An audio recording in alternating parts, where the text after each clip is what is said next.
Thank you Jesus. హల్లెలూయా. ఇక్కడ మాత్రమే sound వినపడుతుంది, ఇక్కడ వినపడట్లేదు. ఆమేన్. హల్లెలూయా. చేతులు ఉన్న ప్రతి ఒక్కరు కూడా హల్లెలూయా. ఒక చేతున్నారేంటి? గట్టిగా హల్లెలూయా. దేవుని నామానికి మహిమ కలుగును గాక. చాలా మంచిది. ఇప్పటిదాకా చిన్న బిడ్డలు, క్వైర్ టీము, దైవజనులు చక్కగా పాటలు పాడి ఆరాధన చేసి ప్రభునామాన్ని మహిమపరిచారు. సమస్త మహిమ ఘనత దేవునికి మాత్రమే కలుగును గాక. ఆమేన్ చెప్పండి దయచేసి. మీరు కింద నుండి ఆమేన్ చెప్తుండగా నేను చూస్తున్నాను, మన మధ్యలో దయ్యము చేత పీడింపబడుతున్న ఒక వ్యక్తిని దేవుడు విడుదల చేయబోతున్నాడు ఈ రాత్రి. హల్లెలూయా. నేను చూస్తున్నాను, ఒక 4-5 సంవత్సరాల నుండి, ఒక 5-6 సంవత్సరాల నుండి ఒక భయంకరమైనటువంటి కట్ల చేత మనశ్శాంతి లేక ఒక రకమైనటువంటి శాపాన్ని వెంబడించిన, ఒక శాపం ఆ బిడ్డను వెంబడించి నేను చూస్తున్నాను. రైట్ నో, ఈ రాత్రి నీకు ముగింపు కలగబోతుంది. ఈ రాత్రి ఆ బిడ్డకు విడుదల కలగబోతుంది. ఈ రాత్రికి ఆ బిడ్డకు విమోచన కలగబోతుంది. దేవుని అసాధారణమైన శక్తి అనేక మంది మీద పంచేయడం నేను చూస్తున్నాను. హల్లెలూయా. కాబట్టి మనం ప్రతి మాటకి ఏమని పలకాలి? పొందుకునే వారు మాత్రమే ఆమెను గట్టిగా పలకండి. చాలా జాగ్రత్తగా సాక్ష్యాన్ని వివరించేటప్పుడు మీరందరూ కూడా శ్రద్ధగా వినండి. చిన్నపిల్లలైనా పెద్దలైనా. నిజంగా దైవజనులు ఇందాక చెప్పినట్టుగా ఇది ఈ మీటింగ్స్ కానీ, ఈ డెకరేషన్లు కానీ, ఈ లైట్లు కానీ, ఈ ఆర్కెస్ట్రా టీం కానీ, ఈ ఆర్భాటము కానీ, ఈ హంగు ఆర్భాటం, ఇవన్నీ కూడా కేవలం మీకోసం మాత్రమే. దీని వెనకాల ఎంత గర్భవేదన ఉంటుందో. గర్భాన్ని మోస్తున్నటువంటి తల్లి 9 నెలలు మాత్రమే ఆ బిడ్డను మోస్తుంది. కానీ సేవలు అడుగు పెట్టిన నాటి నుండి తన తుది శ్వాస విడిచే వరకు గర్భవేదన పడుతూనే ఉంటుంది. ఆమేన్. హల్లెలూయా. చాలా జాగ్రత్తగా మనము దైవ సేవకుని మనము ప్రేమించాలి. మండుచున్నటువంటి పొదలో నుండి మోషేతో దేవుడు ఇలా మాట్లాడతాడు. మోషే అని పిలిచి, నా ప్రజలు భయంకరమైనటువంటి పరిస్థితుల్లో ఉన్నారు, దయచేసి వారిని విడిపించు అనేటప్పుడు మోషే అంటాడు, నేను ఏం చేస్తాను ప్రభువా, నాకు సరిగ్గా మాట్లాడడానికే రాదు, సరిగ్గా నేను మాట్లాడలేను, నిలబడలేను, నేను చాలా భయస్తాను ప్రభువా అని అంటాడు. కానీ దేవుడు అంటాడు, ఒక నత్తివాడినటువంటి మోషేని 20 లక్షల మంది ప్రజలకు దేవుడిగా నియమించారు. ఆమె చెప్పగలిగా ఎన్ని లక్షల మందికి? 20 లక్షల మందికి. అసలు మోషే అనుకున్నాడా? అసలు వెళ్తానని అనుకున్నాడా? అనుకోలేదు. మీరు ఇక్కడికి వస్తారని అనుకున్నారా? ఉదయం నాతో ప్రార్థన చేయించుకున్న వాళ్ళు ఒక మాట అన్నారు. ఏంటంటే, మేము బస్సు ఎక్కేటప్పుడు చాలా వర్షం అండి, అసలు మేము వస్తామో రామో అనుకున్నాం, అసలు రాము ఇంటికి వెళ్ళిపోదాం అనుకున్నాం, కానీ దేవుడు నడిపించేశాడని చెప్పారు. ఆమెన్. హల్లెలూయా. దేవుడు కదలాలనుకుంటే ఆమెను చెప్పు గట్టిగా. దేవుడు మాట్లాడాలని అనుకుంటే, దేవుడు నిన్ను తాకాలనుకుంటే, ఎలాంటి పరిస్థితులైనా సరే చక్కబడాల్సిందే యేసు నామములో. గాలైనా అనగాల్సిందే, తుఫానైనా ఆగిపోవాల్సిందే, అలలైనా నిమ్మలపరచబడాల్సిందే యేసు నామములో. కాబట్టి మంచిది, దేవుడికి అవకాశం ఇచ్చిన విధానమును బట్టి నేను దేవుని ఎంతగానో స్తుతిస్తున్నాను. మరి దైవజనులు, స్థానిక సంఘ కాపాడినటువంటి రాజేష్ గారికి నా ప్రత్యేకమైన వందనాలు తెలియజేస్తున్నాను. మరి కూడొచ్చిన మీ అందరికీ కూడా మన ప్రభు అయిన యేసు క్రీస్తు శక్తి కలిగిన నామంలో మీ అందరికీ నా ప్రత్యేకమైన వందనాలు. మీ పక్క వాళ్ళకి వందనాలు చెప్పండి. ఏంటి సీరియస్గా చెప్తున్నారేంటి? నవ్వుతా చెప్పండి కాస్త.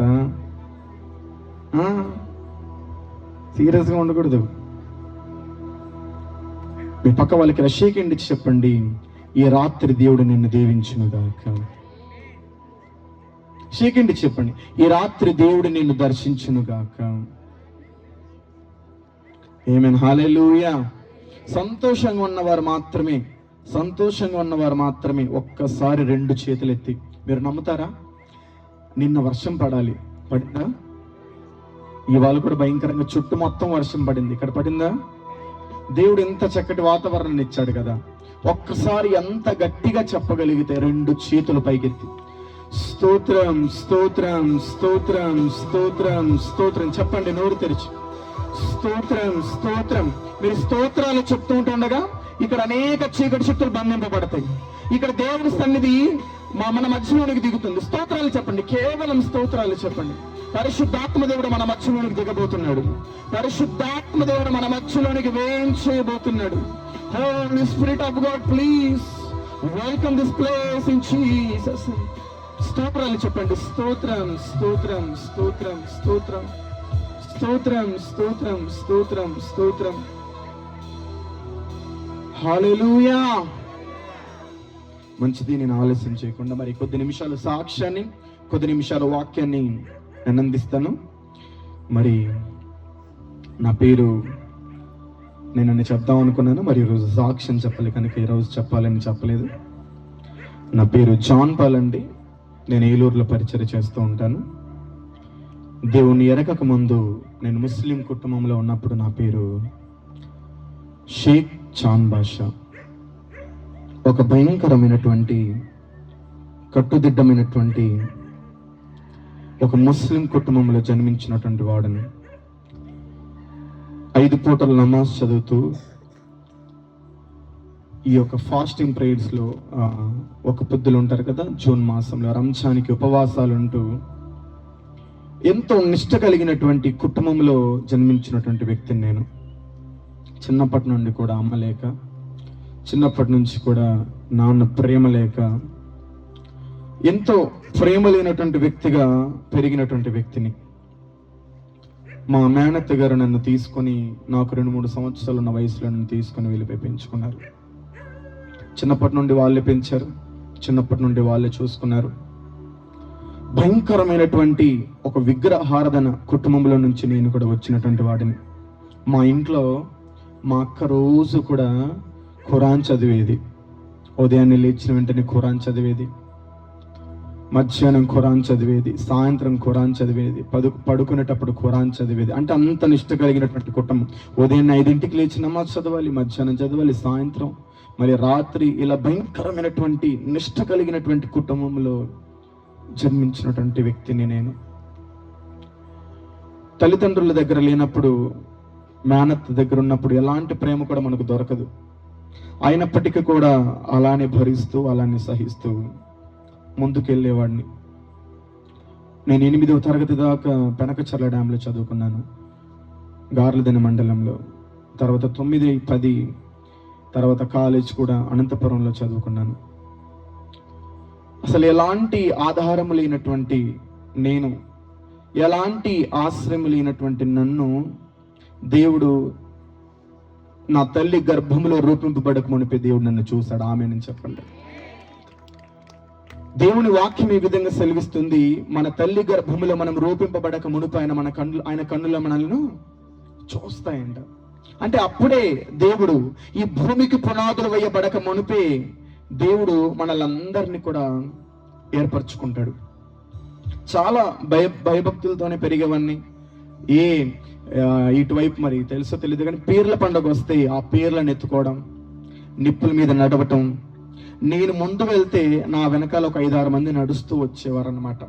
అంటే అంత పిచ్చి అనమాట. ఎక్కడ మకాను కనపడితే అక్కడికి వెళ్ళి దీపాలు అంటించటం, గురువారం బాబా గుడికి వెళ్ళటం, శనివారం ఇంకో గుడికి వెళ్ళటం, ఇలాగా రోజు మార్చి రోజు ఏదో ఒకటి అన్ని చేసేవాడిని. ఈ వినాయకుడి పండుగ వస్తే ఇంటింటికి వెళ్ళి చందా అడుక్కొని మరి అన్నీ ఎంతో అంగరంగ వైభవంగా చేసేవాడిని. ఇలా జరుగుతున్నటువంటి దినాల్లో 10th అయిపోయింది, ఇంటర్లోకి అడుగు పెట్టాం. నాకు చదవడం ఇష్టం ఉండేది కాదు. కాలేజ్కి అని అబద్ధాలు చెప్పేసి బయట తిరగటానికి వెళ్ళేవాడిని. ఇంట్లో మాత్రం కాలేజ్కి వెళ్తున్నానని చెప్పి చక్కగా రెడీ అయిపోయి సైకిల్ వేసుకొని పౌడర్ కొట్టుకొని నూనె రాసుకొని చక్కగా బుద్ధిమంతుల్లో బయటికి వెళ్ళిపోయేవాడిని. బయటికి వెళ్ళిపోతే ఇంటర్ ఫస్ట్ ఇయర్, సెకండ్ ఇయర్లో కేవలం నేను సగం రోజు మాత్రమే కాలేజ్కి వెళ్ళాను. ఫస్ట్ ఇయర్ అండ్ సెకండ్ ఇయర్లో 2 సంవత్సరాలు హాఫ్ డే మాత్రమే నేను కాలేజ్కి వెళ్ళాను. మిగతా రోజులన్నీ కూడా ఇంట్లో నుంచి బయటకు అడుగు పెట్టానా కాలేజ్ బ్యాగ్ తీసుకుని ఎక్కడికి వెళ్తున్నారంటే కాలేజ్కి వెళ్తున్నానని చెప్పేవాడిని. నేను ఆ కాలేజ్కి వెళ్తున్నానన్న అబద్ధం చెప్పి భయంకరంగా కేఫ్లో కూర్చున్నవాడిని. సిగరెట్లు తాగేవాడిని. ఈ పాన్ పరాకులు నమ్మలేవాడిని. ఇటువైపు ఈ ప్యాకెట్లో ఒక సిగరెట్ ప్యాక్, ఈ ప్యాకెట్లో ఒక సిగరెట్ ప్యాక్, కాలేజ్ బ్యాగ్లో ఒక 2 సిగరెట్ ప్యాకులు పెట్టుకొని ఇంకా అదే పని. కాలేజ్కి వెళ్ళేవాడైతే చదువుకుంటాడు. మనం కాలేజ్ లేదు, చదువు లేదు, సందు లేదు. మనకి ఏదన్నా పని ఉందంటే ఇంకా అదే లోకానుసారంగా తిరగటం, ఇంట్లో నుంచి బయటికి వచ్చిన వెంటనే బలాతూరు తిరగటం, సిగరెట్లు తాగటం, ఫ్రెండ్స్ని వేసుకొని గ్యాంగ్గా తిరగటం, ఎవరిని పడితే వాళ్ళని కొట్టడం, ఎవరిని పడితే వాళ్ళని ఏడిపించటం, లేదా ఎక్కడికి పడితే అక్కడికి మందు తాగడానికి వెళ్ళటం. మీకు విషయం తెలుసా? నాకెంత అహంకారమో తెలుసా? నాకెంత గర్వమో తెలుసా? నేనెంత కోపిస్తున్నా తెలుసా? మీకు ఎంత, మన భాషలో చెప్పాలంటే ఎంత కొవ్వు ఉండదో తెలుసా? నాకు డబ్బు కట్టు అక్కడ పెట్టేసి, ఆ టేబుల్ మీద పెట్టేసి ఇలా చిటికి వేసి పిలిచేవాడిని వెయిటర్ని. రే ఇట్రారని పిలిచేవాడిని. డబ్బుందన్న అహంకారం, ఎవడు చూస్తాడన్న అహంకారం, నాకు నేను తప్ప వేరే నాకంటే గొప్పవాడు లేనంత అహంకారం, కోపం, ద్వేషం. ఎవరైనా ఏదైనా మాట్లాడితే కొట్టేసే వాళ్ళని. ఎవరైనా ఏదైనా అసలు మా వైపు చూసినా దారిలో వెళ్ళే వాళ్ళని అదే పనిగా గొడవ పెట్టుకొని మరి కొట్టేసే వాళ్ళం. అంత నీచున్నమాట. ఏ రోజు కూడా యథార్థంగా జీవించినటువంటి జీవితమే కాదు. ఉదయాన్నే 8:30 కాలేజ్ టైంకి ఇంట్లో నుంచి బయటికి వస్తే సాయంత్రం కాలేజ్ టైం అయ్యే టైంకి 6ంటికి ఇంట్లో ఉండేవాడిని. ఇంట్లో వాళ్ళు అడిగేవాళ్ళు, వెళ్ళొచ్చావరా కాలేజ్ కంటే? వెళ్ళొచ్చానని చెప్పేవాడిని. నేను వెళ్ళింది ఎక్కడికి చెప్పాలి? నేను వెళ్ళింది ఎక్కడికి? తాగటానికి, తిరగటానికి, భయంకరమైనటువంటి జోదం ఆడడానికి, భయంకరమైనటువంటి పద్ధతిలో నడవడానికి అలా వెళ్ళి అలా వచ్చేవాడిని. ఎక్కడ పడితే అక్కడికి, బెంగళూరు కానీ డబ్బులు పెట్టుకొని, హైదరాబాద్ కానీ ఫ్రెండ్స్ని వేసుకొని, ట్రైన్లో ఎవరైనా ఏదైనా మాట్లాడితే వాళ్ళని కొట్టేసే వాళ్ళం. అసలు మాకు సీట్ ఇవ్వకపోతే వాళ్ళని కొట్టేసే వాళ్ళం. ఎవరైనా ఇలా రోడ్డు మీద నడిచేటప్పుడు ఎవరైనా అడ్డం వస్తే వాళ్ళని కొట్టేసే వాళ్ళం. అలా చిటికేసి మరి అహంకారాన్ని చూపించే వాళ్ళం, చిటికేసి మరి గర్వాన్ని చూపించే వాళ్ళం. మనకంటే గొప్ప వాళ్ళు ఎవరు ఇక్కడ అని చెప్పి చూపించేవాళ్ళం. తాగలేనటువంటి బ్రాండ్ లేదు, పేల్చినటువంటి సిగరెట్ పోగలేదు, అన్ని కాల్ చేసాం. అందరి బ్యాగుల్లో పుస్తకాలు, పెన్సిళ్ళు, పెన్నులు ఉంటే మా బ్యాగుల నిండా మందు బాటిళ్ళు, మా బ్యాగుల నిండా గుట్కా ప్యాకెట్లు, నా బ్యాగ్ నిండా సిగరెట్ ప్యాకెట్లు ఉండేవి. అంత నీచమైనటువంటి బ్రతుకును కొనసాగించేవాడిని నేను. అలా కొనసాగిస్తున్నటువంటి దినాల్లో ఒకానొక రోజు మా మామగారికి హార్ట్ స్ట్రోక్ వచ్చింది. ఏం స్ట్రోక్? గుండెపోటు వచ్చింది. అదైపోయింది. రెండోసారి కూడా వచ్చింది. ఎంజియోగ్రామ్ చేయాలని అన్నారు. దానికి ఇంచుమించుగా 2.5 లక్షలు ఖర్చు అవుతుందన్నారు. ఎంత? 2.5 లక్షలు ఖర్చు అవుతుందని చెప్పారు. ఇప్పుడు నేను తిరగడం మొదలు పెట్టాను. మా అత్త నన్ను చూసుకునేది కాదు, సరిగ్గా అన్నం పెట్టేది కాదు, సరిగ్గా బట్టలు కొనిచ్చేది కాదు. ఎలా పడితే అలా కొట్టేసేది. ఎక్కడికి బయటికి వెళ్ళొచ్చినా కొట్టేసేది, కూర్చున్నా కొట్టేది, ఇలా దగ్గినా కొట్టేది, తుమ్మినా కొట్టేది. అలా దగ్గుతున్నావేంటి, ఇలా తుమ్ముతున్నావేంటి అని కొట్టేది, అలా కూర్చున్నావేంటి అని కొట్టేది. ఎప్పుడో ఇంట్లో నుంచి వెళ్ళిపోదాం అనుకున్నాను. ఏంటి ఈ జీవితం ఏంటి, వెళ్ళిపోతే బాగుంటుంది కదా అని అనుకునేవాడిని. ఇలాంటి భయంకరమైనటువంటి దినాల్లో మా మామగారికి రెండోసారి హార్ట్ స్ట్రోక్ వచ్చింది. ఇంకొకసారి వస్తే మా మామయ్య గారు చచ్చిపోతారని చెప్పారనమాట. మా మాయ నన్ను చాలా బాగా చూసుకునేవారు. చాలా బాగా చూసుకునే, నాకేం కావాలంటే అది ఇస్తూ నన్ను చాలా ప్రేమగా చూసుకునేవారు. ఏడుపు మొదలైంది. అందరి దగ్గరికి వెళ్తున్నాను. నేను పేర్ల పండుగ నిప్పుల మీద నడుస్తాను కదా, వాళ్ళ దగ్గరికి వెళ్తున్నాను. మా మామకు అలాంటి పరిస్థితి ఉంది, మా మామను బ్రతికించండి, నేను ఇంకా ఎక్కువ సార్లు నడుస్తాను, ఇంకా ఇన్ని కొబ్బరికాయలు కొడతాను, అలా చేస్తాను, ఇన్ని దీపాలు అంటిస్తాను, అలా చేస్తాను, ఇలా చేస్తానని మొక్కుబళ్ళు తీసుకుంటున్నాను.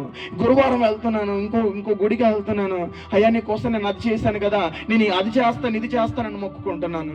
ఇంకో గుడి దగ్గరికి 5 సంవత్సరాలు మెడలో జంజం వేసుకొని ఒక నిష్ట కలిగినటువంటి పూజారి ఏ విధంగా అయితే మంత్రాలు చదువుతూ జంజాన్ని వేసుకొని ఏ విధంగా అయితే నీసు ముట్టకుండా ఆ గుడిలో పంతులు ఏ విధంగా అయితే మంత్రాలు చదువుతాడో, హారతి ఏ విధంగా పడతాడో, అలా నా మెడలో జంజాన్ని వేసుకొని ఎలాంటి నీసు ముట్టకుండా 5 రోజులు నిష్టగా 7 రోజులు నిష్టగా ఇలా విగ్రహాన్ని పెట్టేవాడిని నేను. అంత భయంకరమైనటువంటి పరిస్థితులు, అంత పిచ్చుండేదన్నమాట. ఎవరిని పడితే వాళ్ళని కొలవటం, ఎవరిని పడితే వాళ్ళని పూజించడం, ఇలా చేసేవాడిని.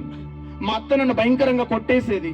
అరే నువ్వేంటి ముస్లిం కుటుంబంలో పుట్టి నమస్దార్ అయ్యుండి లా ఇలాహా ఇల్లల్లాహు ముహమ్మద రసూలుల్లాహి అని సూరాను చదువుతూ అల్లాహు అక్బర్ అని నువ్వు దేవుని యొక్క మాటలో మాట్లాడుతూ నువ్వేంట్రా ఇలా చేస్తున్నావేంటని చెప్పి నన్ను కొట్టేసేది. అలా ఇంటి బయట అలా నుంచోబెట్టేసేది. అన్నం పెట్టేది కాదు, నా బట్టలు ఉతికేది కాదు. ఏదైనా బయట నుంచి వెళ్ళి పని చేస్తేనే నాకు అన్నం ఉండేది ఆ రోజు. అంత ప్రేమహీనమైన దిశలో నా జీవితం గడిచేది. అందరి దగ్గరికి వెళ్ళి అడుక్కుంటున్నాను, నేను అంత నిష్టగా చేశానే, మెడలో జంజాన్ని వేసుకుని సహితము నేను మిమ్మల్ని మొక్కాను కదా, నాకు సహాయం చేయండి, మా మామను బ్రతికించండి అని. తిరగనటువంటి ప్రదేశం లేదు. ఎక్కడ పడితే అక్కడ వెళ్ళి సాగిలు పడిపోయేవాడిని, బొట్లు పెట్టుకునేవాడిని, నామాలు పెట్టుకునేవాడిని. ఎంత భయంకరమైనటువంటి పరిస్థితి అంటే, బయట అప్పులు చేసి పూలు కొని ఈ పీర్ల పండగని చేసేవాడిని నేను. అలాంటి వికృతమైనటువంటి దినాల్లో మా మామ చూస్తే మరణ పడకల మీద కొట్టుమిట్టాడుతున్నాడు. ఏం చేయాలో అర్థం కావట్లేదు. ఏడుపు వస్తుంది, ఎక్కడ అప్పు పుట్టట్లేదు, ఏం చేద్దామన్నా తెలియట్లేదు. వీళ్ళు ఏదైనా చేస్తారంటే వీళ్ళు ఏం చేయట్లేదు. ఎవరితో మాట్లాడినా తప్పే, ఏదైనా అడిగినా తప్పే, కొట్టేసేది మా అత్త. మాట్లాడితే మా అమ్మని తిట్టేది. బాధపడేవాడిని నేను బాధపడేవాడిని. నాకు అమ్మ అనేది ఉంటే నాకు ఈ పరిస్థితి వచ్చేది కాదు కదా అని చాలాసార్లు బాధపడేవాడిని. చాలాసార్లు ఇంట్లో నుంచి పారిపోదాం అనుకున్నాను, బెంగళూరుకి పారిపోదాం అనుకున్నాను, హైదరాబాద్కి పారిపోదాం అనుకున్నాను, పారిపోలేకపోయాను. అయిపోయింది. అప్పుడు నా సహోదరుడు పరిచయం అయ్యాడు, రాజేష్. ఆ బిడ్డ ద్వారా దేవుడు నాతో మాట్లాడాడు. దేవుడు ఏదైనా చేయగలుగుతాడు. ఇప్పటిదాకా నువ్వు అనుసరించిన వ్యర్థమైనటువంటి వాటిని, ఇప్పటిదాకా నువ్వు పూజించినవన్నీ వ్యర్థమైన వాటిని ఒక్కసారి మందిరానికి వచ్చి చూడు, ఒక్కసారి ప్రార్థన చేసుకుని చూడమని చెప్పి ఆ బిడ్డ నిన్ను ఎంతగానో బలపరిచాడు. మొట్టమొదటిగా ఆ బిడ్డ ద్వారా దేవుడు నన్ను దర్శించాడు. ఆమెను చెప్పండి గట్టిగా. హల్లెలూయా. మేరీ అని మా ఇంటి పక్కన ఒక ఆవిడ ఉంటది.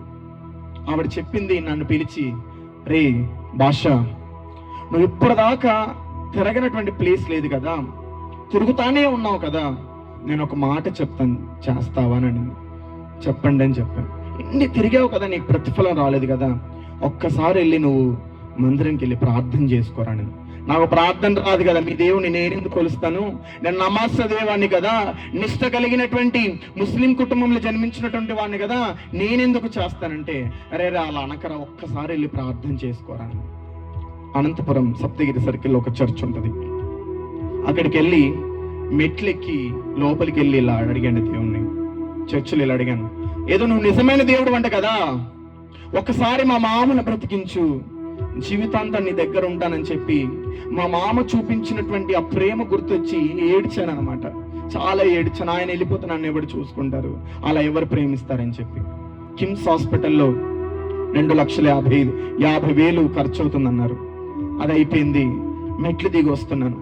నాకు ఏదైనా ఫీజు కట్టుకోవాలన్నా, అంటే కట్టడానికి మాత్రమే, ఏదైనా కాలేజ్ ఫీజు కట్టాలన్నా సరే నేను ఇల్లు క్లీన్ చేయడానికి వెళ్ళేవాడిని. ఇంటి మీద ఉన్న సెప్టిక్ ట్యాంక్ క్లీన్ చేయడానికి వెళ్ళేవాడిని. కార్లు కడగటానికి వెళ్ళేవాడిని నేను. మా ఇంట్లో వాళ్ళు డబ్బులు ఇచ్చేవారు కాదు. ఫీజులు కట్టాలంటే డబ్బులు ఇచ్చేవారు కాదు. నేను చదవను, కాలేజీకి వెళ్ళాను, కానీ కట్టాలి అన్న ఒక ఉద్దేశంతో, లేదంటే ఫోన్స్ వెత్తా ఇంటికన్నా ఒక ఉద్దేశంతో ట్యాంక్ క్లీన్ చేయడానికి, కార్లు క్లీన్ చేయడానికి ఇల్లులు క్లీన్ చేయడానికి ఇలా వెళ్ళేవాడిని. అలాంటి సందర్భాల్లో ఒక ఆయన ఎదురయ్యాడు. ఆయన పేరు ప్రవీణ్ దిన్ కుమార్. అరే భాష, నేను ఆయన ఇంట్లో పని చేసేవాడిని. ఇక్కడేం చేస్తున్నారా భాష అని అడిగాడు నన్ను. ఏం లేదండి, ఇలాగా మా మామయ్య గారికి ఉందంటే నేను వెళ్ళి ప్రార్థన చేశాను. ఆయన వాళ్ళ బావమరిది కిమ్స్ హాస్పిటల్ ఎండి అన్నమాట. అయితే ఆయనకు ఫోన్ చేశారు. ఫోన్ చేసి ఇలా మన ఇంట్లో పనిచేసే కుర్రాడు ఉన్నాడు, ఇలా పరిస్థితి ఉన్న వెంటనే ఆయన బయలుదేరి రమ్మన్నాడు. బయలుదేరి రమ్మన్న వెంటనే వెళ్ళిపోయాం. ఎంత అవుతుందన్నారు ఆపరేషన్కి? అందరు చెప్పండి గట్టిగా, ఎంత అవుతుందన్నారు? 2,50,000 అవుతుందన్నారు. ఏం చేయాలో తెలియట్లేదు. వెళ్ళిపోయిన తర్వాత స్కానింగ్లని, ఎక్స్రేలని అవి ఇవి భయంకరంగా తీస్తున్నారు. అంతా అయిపోయిన తర్వాత ఆపరేషన్ కూడా చేశారు. మేము భయపడుతున్నాం బిల్ ఎంత వస్తుంది అని. ఆపరేషన్ మాత్రమే 2.5 లక్షలు అంటే బిల్ ఎంత వస్తుంది? 3 వస్తుందో, 4 వస్తుందో, 5 లక్షలు వస్తుందో? అంత పెద్ద హాస్పిటల్ అర్థం కావట్లేదు. ఒక బాధ కలుగుతుంది. ఏదో జరిగిపోయింది, ఆపరేషన్ జరిగిపోయింది, డాక్టర్ ఒకసారి లోపలికి రమ్మన్నారని చెప్పి పిలిచారు. మేము వెళ్ళాము. అయ్యా ఏంటి సార్ పరిస్థితి ఏంటంటే, ఇంకేం సమస్య లేదు, మీ మామయ్య గారికి ఆపరేషన్ చేసేసాం సార్. మరి ఫీజు ఎంత కట్టాలండి? ఆగండి, ఇప్పుడే కాదు, ఫీజు ఎంత కట్టాలండి? మరి ఎంత అయింది సార్, బిల్ ఎంత అయిందంటే ఆయన చెప్పాడు దాదాపు కంటే 5-6 లక్షల దాకా అయిందంట. కానీ ఆయన చెప్పాడు మీరు ₹1 కూడా కట్టాల్సిన అవసరం లేదు, మీ మామయ్య గారిని మీరు తీసుకెళ్ళిపోవచ్చు అని చెప్పారు. ఒక మాట అడిగా, ఆయన నువ్వు నిజమైన దేవుడు అంట కదా, ఒక్కసారి బ్రతికించమని అడిగాను. ఒక్క మాటే, ఇంకేం చేయలేదు. అక్కడ నాకు అనిపించింది, అరే నేను ఎంతకాలం వెంబడించింది వ్యర్థ అన్నా, ఇంతకాలం నేను అనుసరించింది ఇలాంటి దానినా అని నాకు ఒక్కసారిగా అర్థమైపోయి, ఇంకా నా సహోదరుడు పరిచయం అయ్యాడు కదా. మా అత్త టైలరింగ్ చేస్తుందన్నమాట. కుట్టినటువంటి బట్టలు సైకిల్లో ఇచ్చేస్తారా అంటే స్పీడ్గా తొక్కుకొని దైవజనులు రాయేష్ వాళ్ళ ఇంటి దగ్గరికి వెళ్ళేవాడిని. రాయేష్ బ్రదరు నాకు అనేక దైవికమైన విషయాలు చెప్పేవారు. దేవుడు అలాంటి వాడు, ఎలాంటి వాడు, ఇదిగో దేవుడు నమ్ముకుంటే ఇలా గొప్ప కార్యాలు చేస్తారు అంటే నేను దాన్ని అవును కదా, నిజమే కదా, ఇంత గొప్ప కార్యాలు చేస్తారని చెప్పి చాలా ఆశ్చర్యపడిపోయేవాడిని. నాకు అసలు ప్రార్థన వచ్చేది కూడా కాదు. నేను వాళ్ళ ఇంటికి వెళ్తే వాళ్ళ అమ్మగారు, నాన్నగారు నేను ఇంట్లోకి ప్రార్థన నేర్చుకోవడానికి వెళ్తున్నానని ఇంట్లో నుండి బయటికి వచ్చేసేవారు అనమాట. అరే పిల్లలు ప్రార్థన నేర్చుకుంటారు, ప్రార్థన చేసుకుంటారని. ఎలా నేర్పించేవాడో తెలుసా? ఇలా మోకాలు వేసేవాడు, నేను ఇలా పక్కన మోకాలు వేసేవాడిని. ఏసయ్యా అని అనేవాడేవాడు, నేను ఏసయ్యా అనేవాడిని. ఆయన ఏదో ప్రార్థన చెప్పేవాడు, ఇలా చెప్పమనేవాడిని, ఇలా చెప్పమనేవాడు, నేను ఇలా ప్రార్థన చేసేవాడిని. అంటే ఒక్కొక్క మాట తండ్రి అని అనేది కూడా నాకు తెలియదు, తండ్రి అని కూడా ఆయన నేర్పించాడు. ఆమె నేను చెప్పండి గట్టిగా. ఇలాంటి దైవజనాన్ని కలిగి ఉన్న మీరు ధన్యులు ప్రభునందు ప్రియ దేవుని బిడ్డలారా. చాలా ఆనందం కలిగింది. ప్రార్థన నేర్చుకున్నాను. మా అత్త ఈ టైలరింగ్ చేసేది కదా, ఇంటికి లేటుగా వెళ్ళాను అనుకో, ఆ రోజు భయంకరంగా నన్ను కొట్టేసేది. గూగుడు తెలుసా మీ అందరికి కూడా? ఆ రోజు ఒక రోజు భయంకరంగా, ఏనాడు లేనటువంటి విధంగా భయంకరంగా వెళ్ళి ఆ ప్రాంతానికి భయంకరంగా తాగేసాం. ఆ రోజు దేవుని నమ్మకం ఉంది. ఇంకా చాలా వికృతమైనటువంటి, ఏనాడు అలా విధంగా చేయలేదు. ఎలా పడితే అలా తిరగటం, పచ్చి బూతులు మాట్లాడటం, నోటిలో వచ్చేదే పచ్చి బూతులు. సిగరెట్ తాగుతుంటే పక్కన ఎవడన్నా వెళ్తుంటే వాడి మీద ఊదేవాళ్ళం అనమాట. అలాంటి భయంకరమైనటువంటి దినాల్లో ఉన్నటువంటి నన్ను దేవుడు మార్చి ప్రార్థన నేర్పించిన తర్వాత, అప్పుడు మందు తాగేటప్పుడు మా మేనత్త వాళ్ళు నన్ను కొట్టలేదు, సిగరెట్ తాగేటప్పుడు మా మేనత్త వాళ్ళు కొట్టలేదు, కాలేజీకి వెళ్ళలేదని తెలిసి కూడా మేనత్త వాళ్ళు కొట్టలేదు. పాస్టర్ గారు మీరు ఫస్ట్ ఇయర్ సెకండ్ ఇయర్ అని అంటున్నారు కదా, మరి ఫస్ట్ ఇయర్ నుండి సెకండ్ ఇయర్కి వెళ్ళాలంటే ఎగ్జామ్ రాయాలి కదా, హాల్ టికెట్ కావాలి కదా అని మీరు అడగచ్చు. కావాలి. మరి హాల్ టికెట్ కాలేజ్లో ఇవ్వనని చెప్పారు. ప్రిన్సిపల్ దగ్గరికి వెళ్ళి ఒక మాట చెప్పాను, హాల్ టికెట్ ఇస్తావా కాలేజ్ మీద నుండి దూకి చచ్చిపోమంటావని భయపెట్టాను. పైకి ఎక్కేసాను చచ్చిపోతానని చెప్పి. అరే బాబు నీకు దండం రా బాబు దిగిపోమని చెప్పి హాల్ టికెట్ ఇచ్చాడు. ఆమె నేను చెప్పండి గట్టిగా. అంటే అంత సైకోని అన్నమాట. మీకు అర్థమయ్యే భాషలో చెప్పాలంటే అంత సైకోని. ఇప్పుడు దేవుడు దర్శించాడు, దేవుడు మాట్లాడిన తర్వాత ఆ బిడ్డతో దైవజనుడి ద్వారా అనేక ప్రార్థన అంశాలను నేర్పిస్తున్నాడు. ఆ బట్టలు అక్కడ ఇచ్చేసి మళ్ళీ ఇంటికి వెళ్ళిపోతే భయంకరంగా కొట్టేసేది. ఇప్పటిదాకా నువ్వు ఏం చేసావరా, ఎక్కడికి వెళ్ళావరా అని కొట్టేసేది. ఇంకా కాలేజ్ మానిపించేశారు. ఒక బట్టల కొట్టుకి వెళ్ళేవాడిని. బట్టల కొట్టుకు వెళ్తే నెల డబ్బులు తెచ్చిచ్చేవాడిని. దేవుడు గుర్తొచ్చాడు కదా, ఆదివారం షాప్ ఉండేది కాదు, అయినా సరే షాప్ ఉందని అబద్ధం చెప్పి మందిరానికి వెళ్ళేవాడిని. మందిరానికి వెళ్తూ నేను చెప్పానుగా, మా నాన్న 2 పెళ్లి చేసుకుని మమ్మల్ని చిన్నప్పటి నుండి పట్టించుకోడు. మా నాన్న మా ఇంట్లో వాళ్ళు ఎక్కడ తిరుగుతారు, నేను చెప్పానుగా, సైకిల్ అలా మందిరం బయట పెట్టి లోపలికి పరిగెత్తుకుంటూ వెళ్ళి ప్రార్థన చేసేవాడిని. అయ్యా, ఆ సైకిల్ ఎవరు చూడకూడదు ప్రభువా, నువ్వు నాకు కావాలి, ఎంతకాలంగా నీకు దూరంగా ఉన్నానని చెప్పి బాధపడుతూ ప్రార్థన చేసేవాడిని. అలా కొన్ని దినాలు గడుస్తున్నాయి. ఒకరోజు ఏమైందంటే, షాప్ దగ్గరికి మా మేనత్త వాళ్ళ కొడుకు వెళ్ళాడు. అసలు ఆదివారం షాపే ఉండదు కదా, మీ వాడు ఎక్కడికి వెళ్తున్నాడో తెలియదని అన్నారు. నేను అప్పటికి బాప్తిసం తీసుకున్నాను 2017 మే 17లో. నేను లోపలికి ఇలా వెళ్తుంటే మా అత్తగారి కొడుకులు, మా మాయ అందరు అక్కడ ఉన్నారు. అలాగా అక్కడ ఉండి ఎక్కడికి వెళ్ళి వస్తున్నారు అని. వాళ్ళ దృష్టిలో నేను ఎక్కడికి వెళ్ళాను, షాప్కి వెళ్ళాను. నేను ఎక్కడికి వెళ్ళొస్తున్నాను, షాప్కి వెళ్ళొస్తున్నానని చెప్పాను. షాప్కి వెళ్ళొస్తున్నావా అని చెప్పి నా కాలర్ చొక్కాని ఇలా లాగేసి మా అత్త కింద పడేసింది. కింద పడిపోతే భయంకరంగా కాళ్ళతో కొడుతుంది. నేనేం మాట్లాడట్లేదు, ఎప్పుడేం మాట్లాడట్లేదు. లేపి మా అన్న కొట్టాడు చెంప మీద. అలా పట్టేసుకున్నాను. ఇంకొక అన్న కొట్టాడు. మా అత్త ఇంకొక అన్న ఎక్కువ భయంకరంగా. ఏది దొరికితే బయటే ఉన్నాను, ఆ గుమ్మం బయటే ఉన్నాను, గేట్ లోపల ఉన్నాను. అక్కడ బకెట్లన్నీ ఉన్నాయి, గోడలన్నీ ఉన్నాయి. అలా కొడుతూనే ఉన్నారు. ఒక్కసారి ఇలా కొడితే ఈ గోడకు తగిలేస్తున్నాను. ఒక్కసారి ఇలా కొడితే ఒకసారి బకెట్ల మీద నీళ్ళలో పడిపోయాను. ఒకసారి ఇలా కొడితే ఆ బాత్రూమ్ డోర్ ఇలా తగిలితే మొత్తం ఇదంతా భయంకరంగా కొట్టేసిపోయింది. ఏది పడితే ఏది దొరికితే అది, చెప్పు దొరికితే చెప్పుతో కొడుతున్నారు, గిన్నెలు దొరికితే గిన్నెలతో కొడుతున్నారు, కర్రలు దొరికితే ఆ మంట పెట్టుకునే కర్రలతో కొడుతున్నారు. ఏది దొరికితే దాంతో. ఏం చేస్తున్నావు? అరే, నువ్వు నమస్దారివి కదా, ఒక నమాజ్ చదివే వాడివి కదా, నువ్వేం చేస్తున్నావు? ఒకసారి కూడా అంటావు, ఒకసారి వినాయకుడు అంటావు, ఒకసారి పిర్ల పండుగ అంటావు, ఒకసారి నిప్పులు తొక్కడానికి వెళ్ళిపోతావు, ఒకసారి నమాజ్కి వెళ్తావు. ఇప్పుడేంట్రా మళ్ళీ కొత్తగా ఇంకో దేవుడిని నమ్ముతున్నావు ఏంటని చెప్పి భయంకరంగా దాదాపుగా 1.5 నుండి 2 గంటల సేపు ఒక కుక్కను కొట్టినట్టుగా భయంకరంగా నేను ఇంకా సోలిపోయాను అన్నమాట. అంతగా నన్ను కొట్టారు. సోలిపోయాను, లాగలేకపోతున్నాను. మా అత్త చెప్పింది, ఒరే, నువ్వు మాదిరి దేవుని నమ్ముకుంటున్నావు కదా, నువ్వు కుక్క చావు చచ్చిపోతావని చెప్పి ఒక టీషర్ట్ వేసుకున్నాను, ఒక ప్యాంట్ వేసుకున్నాను, కాళ్ళకు చెప్పులు కూడా లేవు. ఆ రాత్రి మెడ పట్టుకొని గేటు తీసేసి మెడ పట్టుకొని బయటికి గెంటేసింది. ఇదంతా ఒక ఆంటీ గారు చూస్తున్నారు. ఆవిడ పేరు దేవి, అరవింద నగర్లో ఉంటారు. ఆ తల్లి, నా దగ్గర ఫోన్ ఉంది అప్పుడు, చిన్న ఫోన్, కీప్యాడ్ ఫోన్. ఆ తల్లి నాకు ఫోన్ చేసింది. ఎందుకో, బస ఏంటి గొడవ దగ్గర ఇంటి దగ్గర ఏం గొడవ జరుగుతుంది, ఏంటి పరిస్థితి ఏంటని చెప్తే, ఇలా జరుగుతుందండి మేడం గారు అని చెప్తే ఆవిడ చెప్పింది, ఏం భయపడకు, దేవుడు తోడుగా ఉన్నాడని చెప్పింది. నేను బ్రదర్కి ఫోన్ చేశాను, దైవజనుడికి ఫోన్ చేశాను.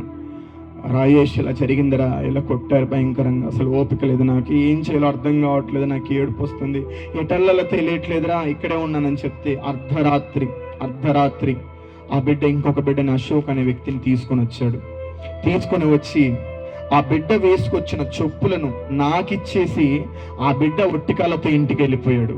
నువ్వు చెప్పులు వేసుకో, నువ్వు ఖచ్చితంగా నువ్వు అశోక్ వాళ్ళ ఇంటికి వెళ్ళు, రేపు మనం ప్రార్థనకి వెళ్దాం, తాడిపత్రిక అని చెప్పి వెళ్ళిపోయాం. ఆ రోజు రాత్రి గడిచిపోయింది. రాత్రి నిద్ర పట్టట్లేదు, ఏం జరుగుతుందో ఏం అర్థం కావట్లేదు. అప్పటిదాకా ఇంట్లో ఉన్నాను, అప్పటిదాకా తన్నులు తింటున్నాను, అసలు ఏంటి మొత్తం ఒక్కనైపోయాను, ఏంటి ఏం జరుగుతుంది, నా సొంత నిర్ణయంతో వచ్చానని అర్థం కావట్లేదు. ఉదయాన్నే తాడిపత్రికి వెళ్ళాం. అక్కడ దైవజనుడు లూకా అనే దైవజనుడు ఒక మాట చెప్పాడు, ఒకటే ఒక మాట: నీ తల్లి విడిచిన, తండ్రి విడిచిన, బంధుమిత్రులు విడిచిన, నేను నీ చేతిని వదలని దేవుడు వాగ్దానము చేశాడు. ఈ లోకమంతా నేను మర్చిపోతుందేమో కానీ, ఈ లోకమంతా నేను విడిచిపెడుతుందేమో కానీ, నేను మాత్రం నేను విడిచిపెట్టనని చెప్పి దేవుడు ఆ బిడ్డ ద్వారా ప్రవచనాత్మకంగా మాట్లాడడం జరిగింది. అప్పుడు నాకు ఒక నిశ్చిత కలిగింది, దేవుడు ఖచ్చితంగా నాతో ఉన్నాడని చెప్పి. అప్పుడు మళ్ళీ పవన్ అని ఒక బిడ్డ దగ్గరికి వెళ్ళాను. ఆ బిడ్డ నన్ను చాలా బాగా చూసుకున్నాడు. తర్వాత అది అవ్వట్లేదని మళ్ళీ అనంతపురంలోని ఒక పెళ్లిగుండ్ల క్వార్టర్స్లో, కాలనీలో ఒక రూమ్ తీసుకున్నాం. అక్కడ కొన్ని దినాలు గడిచేటప్పుడు రాజేశ్వర తల్లిగారు, మీ దైవజనుల తల్లిగారు నాకు ఒక ప్లేటు, గ్లాసు, బెడ్షీట్ ఇవన్నీ కూడా తెచ్చిచ్చారు. చాలా ప్రేమగా చూసుకునేవారు. ఇలా జరుగుతున్నటువంటి దినాల్లో ఆ ఏరియాలో ఉన్నటువంటి వారికి ప్రార్థన చేసుకోవడం అంటే ఇష్టం ఉండదన్నమాట. ఒకసారి నేను ప్రార్థన చేసుకుంటుంటే ఆ వీధిలో ఉన్న వాళ్ళందరూ కూడా వచ్చేసి నా చొక్కా పట్టి బయటికి లాగి, ఏంట్రా చాతపడి చేస్తున్నావు ఏంటని చెప్పి కొట్టడానికి వచ్చేసారు. అలా జరుగుతున్నటువంటి దినాల్లో ప్రభునందు దేవుని బిడ్డలారా, మోకాలేసి అమ్మ నన్ను క్షమించండి, నేను ప్రార్థన చేసుకుంటున్నానని చెప్పి బాధపడేవాడిని. ఆ కాలనీలో నాకు నీళ్ళు ఇచ్చేవారు కాదు. ఆ కాలనీలో సరిగ్గా పట్టించుకునేవారు కాదు. ఏదైనా కొట్టుకెళ్ళి, ఏదైనా అంగడికి వెళ్ళి ఏదైనా కొనుక్కుందామంటే ఇచ్చేవారు కాదు. ఇలా ఏడుస్తున్నటువంటి దినాల్లో ఒకవైపు మా ఇంట్లో వాళ్ళు వెతుకుతున్నారు నన్ను, వీడెక్కడికి వెళ్ళిపోయాడు ఎతుకుతున్నారు, ఫోన్లు చేస్తున్నారు, నేను ఫోన్ ఎత్తట్లేదు, భయం వేస్తుంది ఒకవైపు. ఇలా జరుగుతున్నటువంటి దినాల్లో ప్రభునందు ప్రియ దేవుని బిడ్డలారా, ఒంటరినైపోయాను. ఆ రోజు నేనున్నటువంటి ఆ దినాల్లో కరెంట్ ఉండేది కాదు. దాదాపు కంటే భయంకరమైనటువంటి వేసవి కాలంలో ఆ ఇంట్లో కరెంటే ఉండేది కాదు.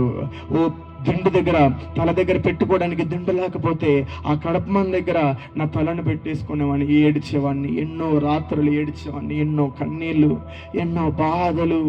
ఏంటి, అందరూ ఒక్కసారి ఆలోచన చేయండి, చుట్టూ ఉన్నటువంటి వారందరూ కూడా ఒక్కసారిగా మాయమైపోతే ఎలా ఉంటుంది ఎలా ఉంటుంది ఆ వ్యక్తి యొక్క పరిస్థితి? ఏడ్చేవాడిని. అటెవరో వెళ్ళినట్టుగా భయం వేసేది, ఎటెవరో వెళ్ళినట్టుగా భయం వేసేది. ఆ పక్కనే ఒక తల్లి ఉండదు, లక్ష్మి అని. ఆ తల్లిని వెళ్ళి గట్టిగా పట్టుకొని ఏడ్చేవాడిని, నాకు భయం వేస్తుందని చెప్పి. అలాంటి పరిస్థితులు గుండా వెళ్తున్నటువంటి సందర్భాలలో దేవుడు ఆ వ్యక్తులందరూ, ఆ వీధిలో వ్యక్తులందరూ కూడా గొడవాడడం చూసి ఒక తల్లి గారు పూణే నుండి ముంబై దగ్గర ఉన్న పూణే నుండి ఆ తల్లి ఎందుకో అక్కడికి వచ్చారు. నన్ను చూశారు, నన్ను చూసి మాట్లాడించి, నన్ను ధైర్యపరిచి, నా కొరకు ప్రార్థన చేసి ఒకసారి పూనాకు కూడా రమ్మని చెప్పారు. అటు వెళ్ళాను, అటు నా సాక్ష్యాన్ని పంచుకున్నాను. ఇంచుమించు 17 మంది బాప్తిసం పొందుకున్నారు ప్రభునందు ప్రియ దేవుని బిడ్డలారా. చాలా బాగా చూసుకున్నారు. వచ్చేసాను మళ్ళీ. ఇలా జరుగుతున్నటువంటి దినాల్లో మందిరానికి వెళ్ళేవాడిని. బ్రదర్ రాజేష్ వెళ్ళే మందిరానికి ఎలా వెళ్ళామన్నా తెలుసా? ఇలా వెళ్ళేవాడిని కాదు. మా ఇంట్లో వాళ్ళు ఎక్కడ చూస్తారని మొహానికి గుడ్డ కట్టేసుకునేవాడిని, ఒక మంకీ క్యాప్ వేసుకునేవాడిని. ఏదో ఒక చూసారా, ఒక దొంగ వెళ్తాడు చూసారా, అలా దాక్కొని వెళ్ళేవాడిని. ఆటోకు వెళ్ళటానికి డబ్బులు ఉండేవి కాదు, తినటానికి తిండి ఉండేది కాదు. ఒకరోజు తెచ్చుకున్న అన్నమే పాడైపోయినటువంటి పరిస్థితుల్లో కూడా అదే 3-4 సార్లు కడుక్కొని, ఆ వాసన పోయేదాకా, చెడు వాసన పోయేదాకా కడుక్కొని, ఈ గొంతు దగ్గర ఒక చేయి పెట్టుకొని అలా దిగమింగుకుంటూ తినేవాడిని. నిజంగా కనీసం కారప్పుడు కొనుక్కోవడానికి కూడా డబ్బులు లేనటువంటి పరిస్థితులలో ఆ ఉప్పు నీళ్లు కలుపుకొని ఈ గొంతును తడుపుకున్న రోజులు లేకపోలేదు ప్రభునందు ప్రియ దేవుని బిడ్డలారా. పక్కింటోళ్ళు అలా అన్నం తిన్నామని అడిగితే తినేసానమ్మా, ఎప్పుడు తిన్నానమ్మా అనేవాడిని. కానీ అక్కడ తినేవాడిని కాదు. అలా ఇంచుమించు 10 రోజులు పస్తున్నాను. ఆకలి వేస్తుంది. ఆకలి వేసినప్పుడల్లా టాప్ కిందకి వెళ్ళిపోయేవాడిని, కడుపు నిండా నీళ్ళు తాగేవాడిని, అమ్మయ్యా అని అనుకునేవాడిని. మళ్ళీ ఇంకో పూట వస్తుంది, కడుపు నిండా నీళ్ళు తాగేవాడిని, అప్పుడు అమ్మయ్యా అని అనుకునేవాడిని. ఇలా ఎన్నో పూటలు గడుస్తున్నాయి, ఎన్నో రోజులు గడుస్తున్నాయి. ఏంటి ఆయన ఈ పరిస్థితి? ఏంటి గందరగోళం అని అలా మందిరానికి వెళ్తున్నాను. ఒకసారి మీకు విషయం చెప్పనా, అందరూ రాజేశ్వర మందిరంలో కానుకలు వేయడానికి అందరు కూడా లేచి నుంచొని అందరు అలా వెళ్తూ ఉంటే నా దగ్గర డబ్బులు ఉండేవి కాదు వేయడానికి. నా దగ్గర డబ్బులు ఉండేవి కాదు. ఒక 5 రూపాయలు ఉండేవి అప్పుడు నా దగ్గర. 5 రూపాయలు ఉంటే నాకు బాగా గుర్తు, అది కాగితంలో చుట్టేసి, ఎక్కడ వేస్తే శబ్దం వస్తే ప్రజలందరూ నా వైపు చూస్తారో సిగ్గుగా ఉంటుందని చెప్పి అలాగా వేయడానికి పేపర్లు చుట్టేసి అలా పట్టుకొని అలా వేసేవాడిని. ఇంకొన్ని సందర్భాలలో అవి కూడా లేనటువంటి సందర్భాలలో అందరూ వెళ్ళి కానుకలు ఇలా విత్తుతుంటే నేను కూడా ఏదో పెద్ద కానుక వేసే వ్యక్తిలాగా ఈ చెయ్యి అడ్డం పెట్టి ఈ చెయ్యిలో పెట్టి ఇలా వేసేవాడిని. చేతిలో ఏమీ ఉండేది కాదు. ఏడ్చేవాడిని, చాలా బాధపడేవాడిని. ఒకసారి ఇలా బైబిల్ పట్టుకొని ఆ రోజు నా సహోదరుడు ఎందుకో మందిరానికి రాలేదు పవన్. నేను నడుచుకుంటూ వెళ్ళాలని చెప్పి అనంతపురం విద్యుత్ నగర్ సర్కిల్లో ఇలా నడుచుకుంటూ వెళ్తున్నాను. అది చాలా 4 రోడ్ల సర్కిల్, అది మంచి సర్కిల్. అక్కడ వెళ్తుంటే మా అత్త నన్ను చూసింది. ఎవరు చూశారు? మా అత్త నన్ను చూసింది. నన్ను చూసి ఏంట్రా ఆ చేతిలో ఏంటని చెప్పి ఈ బైబిల్ని తీసుకొని ఆ నడి రోడ్డు మీద టపేలమని కొట్టేసింది. నా షర్ట్ పట్టుకొని ఇలా లాగేసింది. ఈ గుండీలు మొత్తం ఊడిపోయాయి. ఈ చివరి గుండి మాత్రమే మిగిలింది. ఇది చినిగిపోయి అలా వేలాడుతుంది. రోడ్లో వాళ్ళందరూ అలానే చూస్తున్నారు. ముఖం మీద అని ఊసేసి, ఏం బ్రతుకురా అనేది, నీ బ్రతుకు కుక్క బ్రతుకుతున్నావుగా, బాగుందా నీకు ఇలా రోడ్లు పట్టుకొని తిరగటం అని యేసేని ఎలా పడితే అలా తిట్టేసి, ఎలా పడితే అలా నన్ను కొట్టేసి ఆ నడి రోడ్డు మీద వెళ్ళిపోయింది. విద్యుత్ నగర్ నుండి పిల్లిగుండ్ల క్వార్టర్స్కి 4-5 కిలోమీటర్లు ఉంటుంది ఇంచుమించుగా. ఆ బైబిల్ని పట్టుకొని ఏడుస్తూ, శరీరం కనపడకుండా ఈ బైబిల్ని ఇలా అడ్డం పెట్టేసుకొని ఇలాగా ఏడుస్తా అక్కడ దాకా దాదాపుగా పిల్లిగుండ్ల క్వార్టర్స్ దాకా వెళ్ళిపోయాను. ఆ రోజు నేను ఇంటికి వెళ్ళి భోజనం చేయాలి, నా దగ్గర డబ్బులు లేవు. ఒక చెట్టు దగ్గర అలసట వేసి కూర్చున్నాను. వాటర్ ప్యాకెట్ కొనుక్కోవడానికి ఒక 2 రూపాయలు కూడా లేవు నా దగ్గర. అక్కడ ఈ జోబీ ఖాళీయే. ముందు సిగరెట్ ప్యాకులు ఉండేవి, ఇక్కడ సిగరెట్ ప్యాకే, జోబు నిండా డబ్బులే. ఆ టేబుల్ మీద డబ్బులు కట్టే ఇలా ఇసిరేవాడిని. అది ఎలాంటి పాత నోట్ల కట్ట కాదు, కొత్త నోట్ల. రిజర్వ్ బ్యాంకుకి వెళ్ళి కొత్త నోట్ల కట్టించేదాకా కదిలేవాడిని కాదు. ఇస్తారా సస్తారా అని కూర్చునేవాడిని. ఇస్తే ఆ డబ్బులు అలా ఎగిరేసేవాడిని ఇలాగా. అలాంటి వాడిని ఒక్క సింగిల్ రూపీ చిల్లిగా అవ్వలేకుండా అయిపోయాను. ఏం చేయాలో తెలియట్లేదు, ఆకలి వేస్తుంది. కడుపుకి ఏం తెలుసు డబ్బుల గురించి తెలుస్తుందా? ఆకలి మాత్రమే తెలుస్తుంది, ఆకలి మాత్రమే వేస్తుంది. అలాంటి సందర్భాల్లో ఎందుకో బాధేసి, ఎందుకో కొద్ది నిమిషాలు దేవుని వాక్యాన్ని తెరుద్దామనండి. ఇలా తెరిచానో లేదో బైబిల్ గ్రంథంలో 500 రూపాయల నోటు కనపడింది. ప్రభునందు ప్రియ దేవుని బిడ్డలారా, నాకు తెలిసి నేను ఏనాడు పెట్టలేదు. ఏనాడు కూడా 500 కాగితం చూసి బోల్డ్ రోజులు నెలలు అయిపోయాయి. అలాంటి భయంకరమైన దినాలు అన్నమాట అవి. దేవుడు ఎంత గొప్పవాడు, నన్ను ప్రేమించి, నన్ను పోషించి, నన్ను గొప్ప చేసి, ఎంత గొప్ప దేవుడు ఆయన. అలాంటి గొప్ప దేవుడు అని చెప్పినప్పుడు నాకు చాలా విశ్వాసం కలిగింది. అలా జరుగుతున్నటువంటి దినాల్లో ప్రభునందు ప్రియ దేవుని బిడ్డలారా, నా సహోదరులతో చాలా చోట్లకు ప్రార్థనకి వెళ్ళే వాళ్ళం. చాలా అద్భుతాలు చేసేవాడు. ఆనాడు కొన్ని గ్రామాలకు వెళ్ళి ఇలా గ్రామాల నుండి ఇలా గడపల దగ్గరికి వెళ్తూ ఉంటే ఆ గడపలో ఉన్నటువంటి దయ్యములు మమ్మల్ని చూసి, ఓ ఎందుకు వస్తున్నావు నువ్వు అని చెప్పి కేకలు వేసేది. ఎందుకు వస్తున్నారు మీరని కేకలు వేసేది. అసాధారణమైనటువంటి సైన్యముగా మేమందరం కూడా ఆ గ్రామములను అడుగు పెడితే దయ్యములు మొత్తం ఏడ్చేవి, కేకలు పెట్టేసేవి, కాళ్ళ దగ్గర సాగిలు పడిపోయేవి. ఓ మమ్మల్ని మా దగ్గరికి రాకండి, మమ్మల్ని తాకకండి, మమ్మల్ని ఆజ్ఞాపించకండి, దయచేసి మీరు వెళ్ళిపోండి, మేము దేహాలను వదిలిపెట్టము, మీరు వెళ్ళిపోండి అని కేకలు వేసేది. అధికారం కలిగినటువంటి శక్తి కలిగిన నామముగా ప్రార్థన చేస్తూ ఉంటుండగా అనేక మంది స్వస్థత పొందుకునేవారు. ఆమేనని చెప్పండి.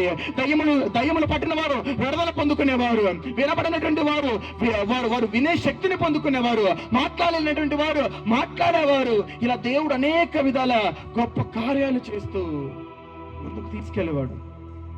మీ క్వశ్చన్ తెలుసా? బాప్తిసం తీసుకున్న రోజు పని కోసం అని బయటికి వెళ్ళాను. అక్కడ ఒక కారుకి దాదాపుగా ఇంత పెద్ద రాయి అడ్డంగా ఉంది. ఆ సాక్ష్యం నేను బ్రదర్తో పంచుకున్నాను, నాకు చాలా బాగా గుర్తు. ఆ బండను తీసి పెట్టాలంటే 4-5 కావాలి. అలాంటిది ఏంటో మరి నాకు తెలియకుండానే అంత శక్తి వచ్చేసింది. యేసు రక్తమే జీవం. నేను అలా తీసి అలా పక్కన పెట్టేశాను. నేను చెప్పాను వెళ్ళి, అయ్యా నేను ఇలా చేశాను, ఇలా దేవుడు ఇంత చక్కటి శక్తిని ఇచ్చాడు, బలాన్ని ఇచ్చాడంటే ప్రతి చిన్నదాన్ని బట్టి దైవజనుడు నన్ను బలపరిచేవాడు. బాధపడినా ఏం చేసినా తల్లి, నా కన్న తల్లి కూడా నన్ను ఆ విధంగా చూడలేదు. దైవజనుని తల్లి కంటే, వాళ్ళ బిడ్డల కంటే, ఇంకా కడుపులో పుట్టిన బిడ్డల కంటే గొప్పగా చూశారు. ఆమె నేను చెప్పాను. దేవుడు నామానికి మహిమ కలుగును గాక. అలా కొన్ని రోజులు గడుస్తున్నాయి. నేను ఇంకా హైదరాబాద్కి ట్రైనింగ్కి వెళ్ళిపోయాను. వెళ్ళిపోయే ముందు రోజు మా ఇంట్లో వాళ్ళు నన్ను పట్టుకెళ్ళిపోతే ఆ రోజు ఒక మసీద్ దగ్గరికి నన్ను తీసుకెళ్లారు. వీడిలా అయితే మాటిండు, వీడిని జమాత్కి పంపించేద్దాం. జమాత్ అంటే బైబిల్ కాలేజ్ ఎలాగో అలాంటిది అనమాట. ఇంకా అక్కడ నమాజులు, ఉపవాసాలు ఇవే అనమాట. అంటే నా కుడికాలు, నా కుడి చెయ్యి గేట్ కట్టేశారు, ఎక్కడ పారిపోతానని చెప్పి అక్కడ ఒక వ్యక్తిని కూర్చోబెట్టేశారు. ఏం చేస్తున్నారని ఏడుస్తాను. నేనేమనట్లేదు, నన్ను ఏం చేస్తున్నారు, నన్ను ఎందుకు ఇలా ఇబ్బంది పెడతారు, నన్ను వదిలేండి అని చెప్పి అంటుంటే ఆయన అంటాడు, ఆ వ్యక్తి నుంచి భయంకరమైన బూతులు మాట్లాడుతూ, మసీదులో భయంకరమైన బూతులు మాట్లాడుతూ ఆ గేట్కి నా కుడి చెయ్యి, కుడికాలు అలా కట్టేస్తే ఏం చేయలేకపోతున్నాను. అలా విప్పుకుందామని అలాగా ఈ ఎడం చేతిని ఇలా తీసుకుంటే ఈ ఎడం చేతిని కాలుతో తంతున్నాడు అనమాట. కాళ్ళతో ఇలా తంతే ఈ చెయ్యి ఇలా ముడుచుకుపోతుంది. ఎందుకు ఇలా నన్ను ఇబ్బంది పెడుతున్నారు, నాకు యేసయ్య కావాలి అని ఒక మాట అంటే నా చంప మీద కొట్టేశాడు. నా పెదవి మొత్తం పగిలిపోయింది, రక్తం వస్తుంది, ఏడుపు వస్తుంది. ఏంటి నాయన ఈ పరిస్థితి, ఏంటి గందరగోళమైనటువంటి జీవితం ఏంటి నాయన, నాకు నువ్వు కావాలి ప్రభువా. తాగేటప్పుడు ఎవరు నన్ను ఆపలేదు, సిగరెట్ తాగేటప్పుడు ఎవరు నన్ను ఆపలేదు, అయ్యా వాళ్ళని వీళ్ళని కొట్టేటప్పుడు ఎవరు నన్ను ఆపలేదు. నాకు నువ్వు కావాలి యేసయ్యా, నాకు నీ ప్రేమ కావాలి నైనా, కావాలి నైనా అని ఏడుస్తున్నాను. కొడుతుంటే నొప్పికి ఆడవట్లేదు, ఎక్కడ నన్ను దేవుడికి దూరం చేస్తారని ఏడుస్తున్నాను. యేసయ్య అంటుంటే కొడుతూనే ఉన్నాడు, కడుపుకు కొడుతున్నాడు, కాళ్ళ మీద తంతున్నాడు, ఎలా పడితే అలా కొడుతుంటే చాలా ఏడుపు వచ్చింది. ఇంకా రేపు నన్ను జమాతికి పంపించేయాలంటే నన్ను ఇంటికి తీసుకెళ్ళిపోయారు. ఇంటికి తీసుకెళ్ళిపోతే భయంగా కూర్చుంటున్నాను. ఎవరు మళ్ళీ ఇంట్లో కొడతారో తెలియట్లేదు. అసలు ఇంట్లో నన్ను ఒక రకంగా చూస్తున్నారు. భయంకరమైనటువంటి పరిస్థితుల్లో ఉన్నటువంటి సందర్భాలలో ఇంకా నేను బట్టలన్నీ పక్కన పెట్టేశాను. ఏం తీసుకోవాలో అర్థం కావట్లేదు.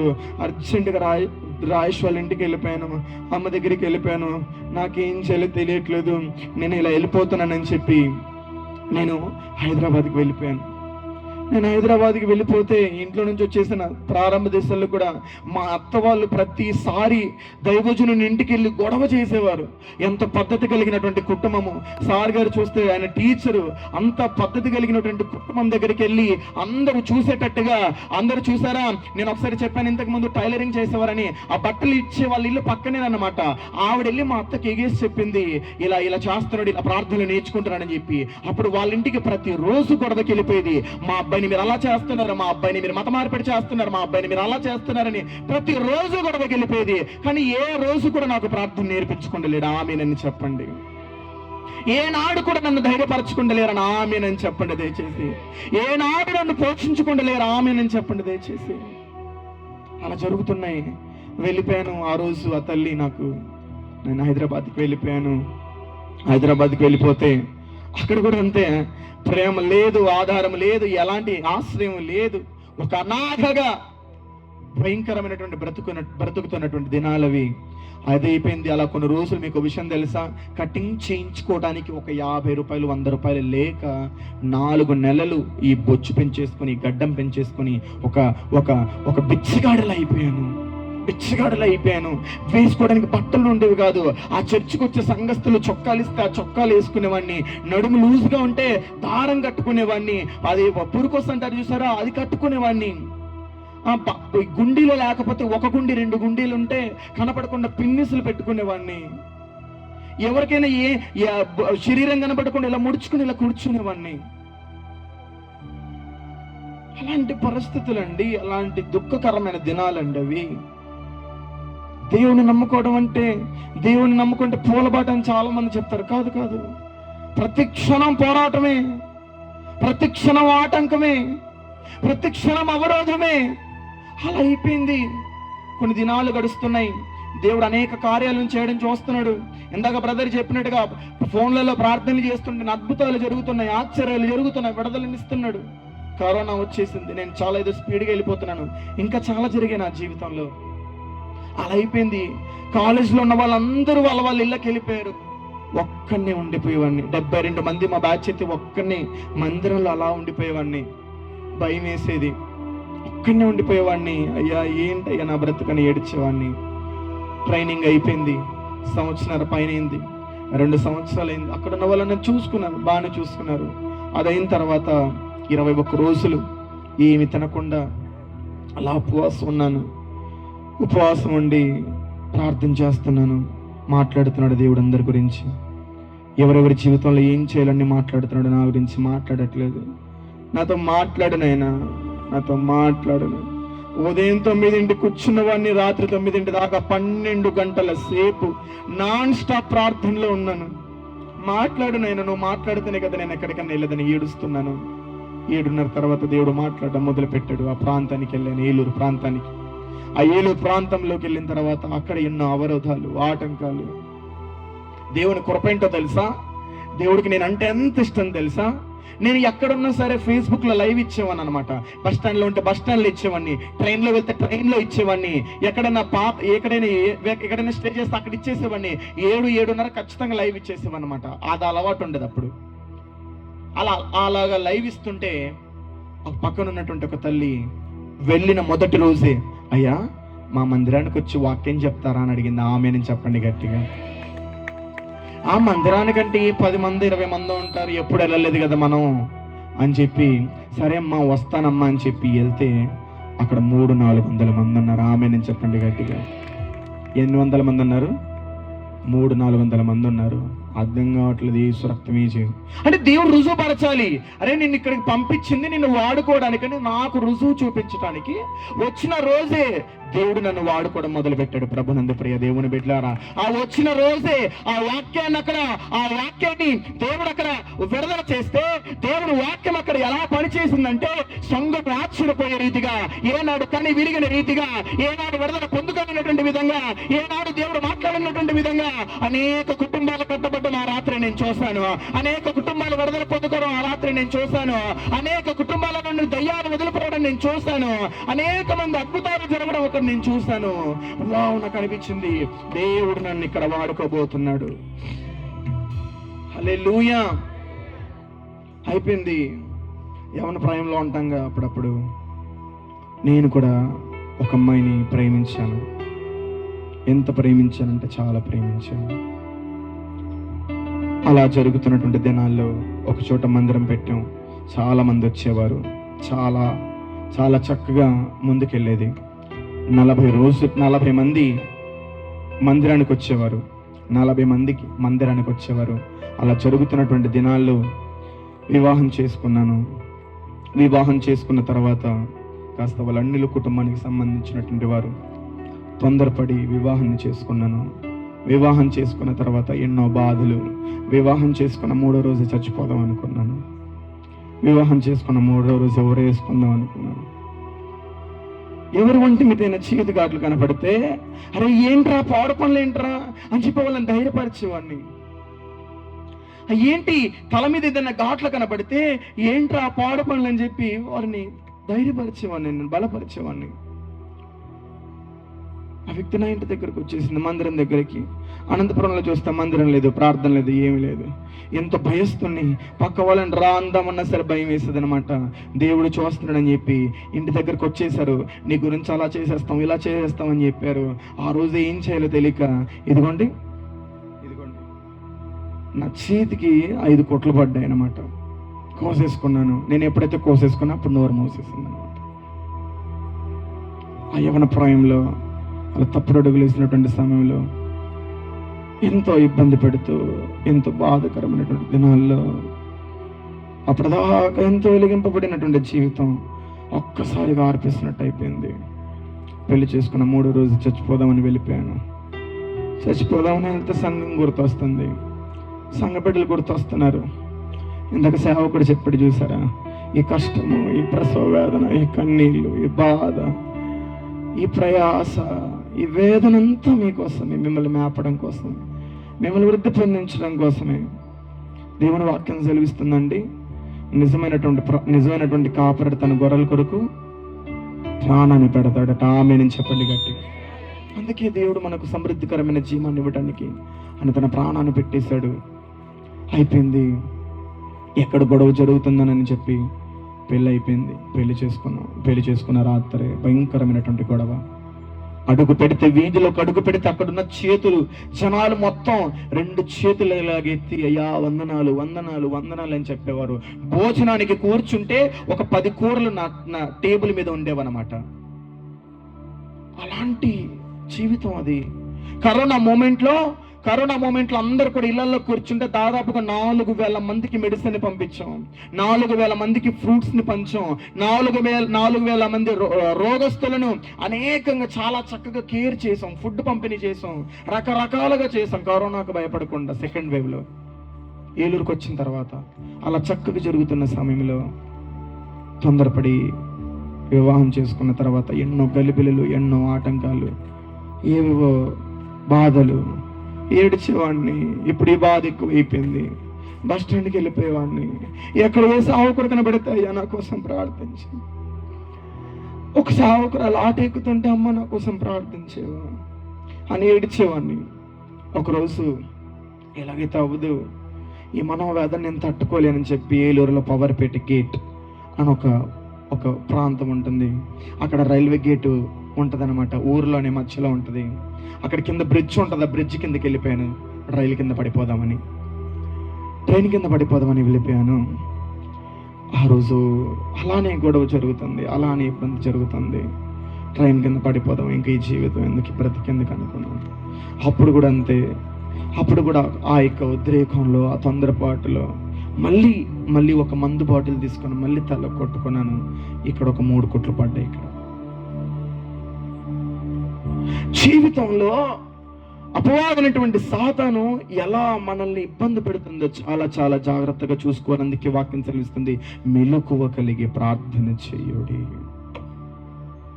నేను సేవలు వాడబడ్డం అపవాదికి నచ్చట్లేదు, అద్భుతాలు జరగడం అపవాదికి నచ్చట్లేదు, ఎక్కడ అడుగు పెడుతుంటే అక్కడ ప్రవచనాలు నచ్చట్లేదు, దర్శనాలు నచ్చట్లేదు, అద్భుతాలు నచ్చట్లేదు. ఏదో విధంగా వీడిని ఏదో ఒకటి చెయ్యాలి, భూమి మీద లేకుండా చెయ్యాలి. ఎన్నో అవరోధాలు, ఆటంకాలు. మందిరం పెట్టుకుంటే, ఆరాధన చేసుకోవడానికి కూడా ఇబ్బందికరమే.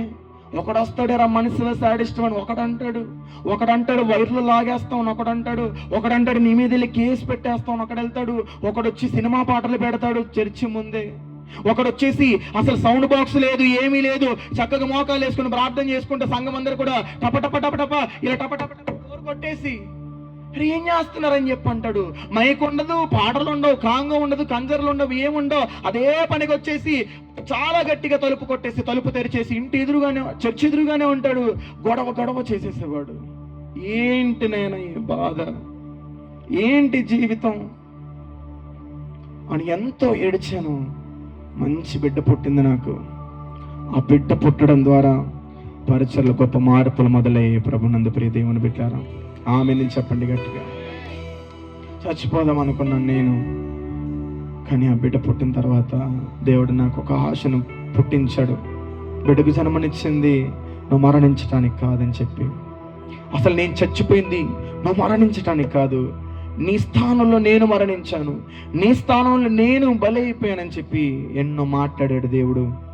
అదంతా జరుగుతున్నటువంటి సందర్భాల్లో, ఎంతో వేదన పడుతున్నటువంటి దినాలలో ప్రభునందు ప్రియ దేవుని బిడ్డలారా, ప్రతి నెల మీటింగ్ పెట్టడం, ప్రతి నెల సహవాస కూటాలు పెట్టడం, డబ్బులు ఉండవు చేతిలో. ఎంతో ఇష్టంగా కొనుక్కున్న కీబోర్డు కూడా అమ్మేశాను, నా బిడ్డ పట్టీలు అమ్మేశాను, మా దగ్గర ఉన్న వస్తువులను అమ్మేశాం. దేని కొరకంటే ఇలా సభలు పెట్టడం కోసం. సభలు పెట్టక ముఖ్య ఉద్దేశం ఏంటో తెలుసా? ఒక్క ఆత్మైన రక్షింపబడతారేమో. ఈ యంగు, ఆర్పాటాలు, లైట్లు, ఆర్కెస్ట్రాలు, కుర్చీలు, ఇలా డెకరేషన్లు, ఈ బలిపీఠాలు, ఈ బైబిల్, ఈ మైకులు, ఇవన్నీ దేనికంటే ఒక్క ఆత్మైన రక్షింపబడతారేమో అని ఒక్క ఆశ. ప్రతి నెల అక్కడికి వెళ్ళటం, ఆ ఊరు వాళ్ళందరిని అడగటం, వాళ్ళని అడిగినప్పుడు వాళ్ళు కొంతమంది ఒప్పుకోవడం, కొంతమంది ఒప్పుకోకపోవటం. డబ్బులు కావాలి మీటింగ్ పెట్టాలంటే. చాలా మందికి అనిపిస్తుంది మీటింగ్లు ఖచ్చితంగా పెట్టాలా? ఎస్, ఖచ్చితంగా పెట్టాలి. ఈ బండి నడవటానికి ఇది ఎలా తినాలో, ఆత్మ నడిపింపబడ్డానికి కూడా ఈ దైవికమైనటువంటి ఆహారం మనకి ఎంతగానో అవసరం అండి. హల్లెలూయా. కరోనా వచ్చినప్పుడు మందిరాలన్నీ మూతపడితే వాక్యం ఎక్కడ దొరుకుతుంది? దైవజనుడు వచ్చి ఒక 5 నిమిషాల వాక్యాన్ని అందిస్తే ప్రాణాన్ని తప్పరిల్లా చేసుకుందామన్న బ్రతుకులు ఎన్నో ఉన్నాయి. అంతలో కనబడి అంతలోనే మాయమైపోయే జీవితాలు ఎన్నో ఉన్నాయి. తెగులు సమీపించే రోజుల్లో దేవుడు జ్ఞాపకం వచ్చే రోజులు ఎన్నో ఉన్నాయి. ఖచ్చితంగా మీటింగ్లు పెట్టాలి. దేవుని స్వార్థాన్ని అందించాలని ఎంతో వేదన, ఎక్కడో అప్పు చేసి ఎక్కడెక్కడో, ఏదైనా సరే ఒకటే ఒక గురి, ఒక్క ఆత్మైన రక్షింపబడాలి. ఆమేనని చెప్పండి గట్టిగా. డబ్బులు సంపాదించుకుందామని, జోబీలు నింపుకుందామని, ఇంకేదో చేద్దామని, మనుషులను మభ్యపరుద్దామని, మనుషుల మెప్పును కోరుకుందామని, అధికారుల మెప్పును కోరుకుందామని, లేదా ఇంకెవరో మెప్పును కోరుకుందామని, వాళ్ళ దృష్టిలో గురులుగా ఉండాలని కాదు. కానీ సేవకుడు ఇక్కడ నిలబడి ఇక్కడ వాక్యాన్ని అందిస్తుంటే కళ్ళ ముందున కనబడుతున్నటువంటి సేవకుడు మాత్రమే మీకు కనబడుతున్నాడే కానీ కళ్ళ ముందు కనబడినటువంటి ఎన్నో వెన్నుపోట్లు కనబడుతున్నాయి. కళ్ళ ముందు కనబడినటువంటి ఎన్నో అవమానాలు, కళ్ళ ముందు కనబడినటువంటి ఎన్నో నిందలు, కళ్ళ ముందు కనబడినటువంటి ఎన్నో గాయాలు, కళ్ళ ముందు కనబడినటువంటి ఎన్నో దెబ్బలు, కళ్ళ ముందు కనబడినటువంటి ఎన్నో ఉమ్ములు, ఎవ్రీథింగ్ ఎన్నో. కానీ సేవకుడిల బలిపీఠం మీద నుంచొని వాక్యాన్ని ప్రసంగిస్తూ అంటాడు, నేను బాగానే ఉన్నానని మాట్లాడతాడు. ఎందుకో తెలుసా? మిమ్మల్ని పోషించుటకు, మిమ్మల్ని రక్షించుటకు, మిమ్మల్ని దైవికమైనటువంటి బాటలో నడిపించటానికి. ఏ వ్యక్తి అయితే నేను మాదేవుని నమ్ముకుంటున్నావు, కుక్క చాలు చచ్చిపోతావు, ఏ రోజుకైనా మేమే నీకు గతి అని ఏ బిడ్డ అయితే అనిందో, ఆ బిడ్డ ముందు నన్ను భూషులు కిరీటముగా దేవుడు నిలబెట్టాడు నా దేవుడు. ఏ వ్యక్తులైతే చూసి నీ పరిస్థితి ఇంతే, నువ్వు ఎదగలేవని ఏ వ్యక్తులైతే మాట్లాడారో ఆ వ్యక్తులంతా కూడా నోటి మీద వేసుకునేటట్టు పరిస్థితిని దేవుడు మనకి ఇచ్చాడు. ఏ వ్యక్తులు చూసైతే మనల్ని నిందించారో, ఏ వ్యక్తులు చూసైతే నా పతనాన్ని కోరుకున్నారో, ఆ వ్యక్తుల కన్నులకు ఆశ్చర్యపరిచే విధంగా దేవుడు నా జీవితాన్ని మార్చేశాడు. ఆమేనని చెప్పండి. అలా జరుగుతున్నటువంటి దినాల్లో ఆరాధన ఎక్కడ చేయాలో తెలియక పోయినసారి ఏప్రిల్ 24, 25 ఏలూరు పట్టణంలో మీటింగ్ పెట్టాం. మీటింగ్ పెడితే ఖచ్చితంగా 70 నుండి 1 లక్ష రూపాయల దాకా అప్పు అయ్యేది. మీటింగ్ పెట్టాలంటే 2 లక్షలు కావాలి దాదాపు కంటే. అంత డబ్బు ఎక్కడ ఉండేది కాదు. కొంచెం డబ్బులు ఏవో వచ్చినా కొన్ని డబ్బులు ఇలా అప్పు చేసేవాళ్ళం. పోయినసారి మీటింగ్లో దేవుడి దగ్గర ఒక మాట మాట్లాడాను, నడిపిస్తావా? నడిపించు. చాలా వైభవంగా నువ్వు జరిపించుకుంటావా? జరిపించుకో. నేను కేవలం నిలబడతానంతే, నేను కేవలం అక్కడ నీ పని చేస్తానంతే అని చెప్పి దేవుడి దగ్గర అన్నాను. మీరు నమ్మరండి, మీరు నమ్మరు. అన్ని లక్షలు పెట్టాం కానీ ఎక్కడ కూడా 1 రూపాయి అప్పవ్వలేదు. ప్రభునందు ప్రియ దేవుని బిడ్డ, చప్పట్లు కొట్టండి గట్టిగా దేవుడికి. 1 రూపాయి, సింగల్ రూపాయి అప్పవ్వలేదు. సమృద్ధికరమైనటువంటి పరిస్థితులు మారిపోయి తారుమారైపోయి ఎవ్రీథింగ్ సమస్తము నూతనముగా మార్చబడింది. అంతే. దేవుడు ఉన్నదాన్ని లేనట్టుగా లేని దాన్ని అందరూ అనుకునేవారు, వీడేంట్రా ఎక్కడి నుంచో వచ్చి ఇక్కడ ఇదేంటి ఎప్పుడు ఈ అద్దె. ఇప్పుడు తెలుసా, స్టిల్ ఇప్పటికీ 5 సంవత్సరాల నుండి అద్దె చర్చిని నడుపుతున్నాం. అద్దె చర్చిలోనే ఉంటున్నాం మనం. అద్దె చర్చిలోనే అద్దె కడుతూ ప్రతి నెల అద్దె చర్చిలోనే ఉంటున్నాం. దేవుడి దగ్గర 5 సంవత్సరాల నుంచి చిన్న మాట అడిగాను, ఒక్క చిన్న మందిరాన్ని దయచేయి, మనస్ఫూర్తిగా నేను ఆరాధించుకుంటానని అడిగాను. ఈ 2026లో జరుగుతున్న అద్భుతాలు ఏంటో చెప్పమంటారా? మన దగ్గర చిన్న టిఫిన్ బండి ఉంటుంది. అక్కడ ఒక పొయ్యి కట్టడం కోసం అలాంటి ఇటుకరాయి అనేది వాటిని, ఆ ఇటుకరాయి తీసుకుంటూ ఒక 15 రాళ్ళు కావాలి. ఆ 15 రాళ్ళు ఇలా తీసుకుంటూ నేను అనుకుంటున్నాను మనసులో, అయ్యా ఒక్కొక్క రాయి 10 రూపాయలు ఉంది కదా, ఈ 10 రూపాయలు పెట్టి నేను ఈ రాయే కొనలేకపోతున్నాను, నీ మందిరం ఎలా కడతానని మీటింగ్కి ముందుగానే అనుకున్నాను. కానీ దేవుడు మీటింగ్లో ఒక వ్యక్తిని నిలబెట్టాడు. ఆమేనని చెప్పండి గట్టిగా. ఆ వ్యక్తి పేరు కూడా జాన్ అనమాట. ఆయన కూడా ముస్లిం కుటుంబంలో నుండి ఆయనను కూడా దేవుడు మరణ పడకల మీద నుండి లేపినటువంటి గొప్ప దేవుడు. అలాంటి సందర్భాలలో ఆ వ్యక్తి నా దగ్గరకు వచ్చి ఇలా స్టేజ్ కట్టేటప్పుడు, పాస్టర్ గారు నేను చెప్పానన్నమాట, లక్ష్మీపురంలో కూడా మనం ఆరాధన చేస్తున్నాం కదా, మళ్ళీ మీటింగ్ పెట్టాలని అన్నప్పుడు ఆ వ్యక్తి అన్నాడు, మీకేం అభ్యంతరం లేకపోతే లక్ష్మీపురంలో మా ఆవిడికి స్థలం వచ్చింది, ఆ స్థలం మీ పేరు మీద రాసిచ్చేస్తానని చెప్పారు. ఏమైనా హల్లెలూయా. నేను అనుకున్నాను, అమ్మ బాబాయ్ స్థలం వచ్చేసింది, యేసు రక్త విజయం ఆరాధన మొదలు పెట్టేద్దాం అనుకున్నాను. ఒకసారి ఆయన అన్నాడు, మనం అందరం ఒకసారి అక్కడికి వెళ్దామని అన్నాడు. సరే అండి, ఖచ్చితంగా వెళ్దామని చెప్పాను. ఒకసారి అందరం వెళ్ళాం. అంటే ఆయన వాళ్ళ వైఫ్, మేము, మా కుటుంబం వెళ్ళిన తర్వాత, మేము ఇదివరకు అక్కడ ఆరాధన చేసేవాళ్ళం. దానికి ప్లాస్టింగ్లు కూడా ఉండవు, ఏదో గోడలు కట్టేసి ఉంటారు అంతే. అక్కడ నా ఫ్లెక్స్ కూడా ఉంటుంది.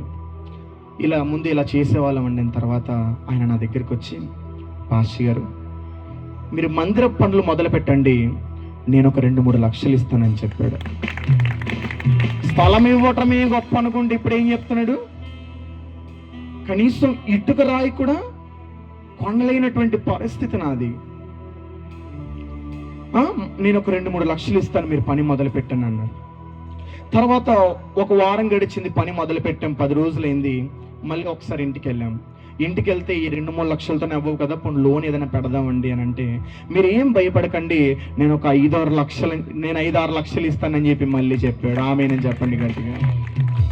5-6 లక్షలతోనే మందిరం పూర్తవదు అక్కడ, అవుద్దా?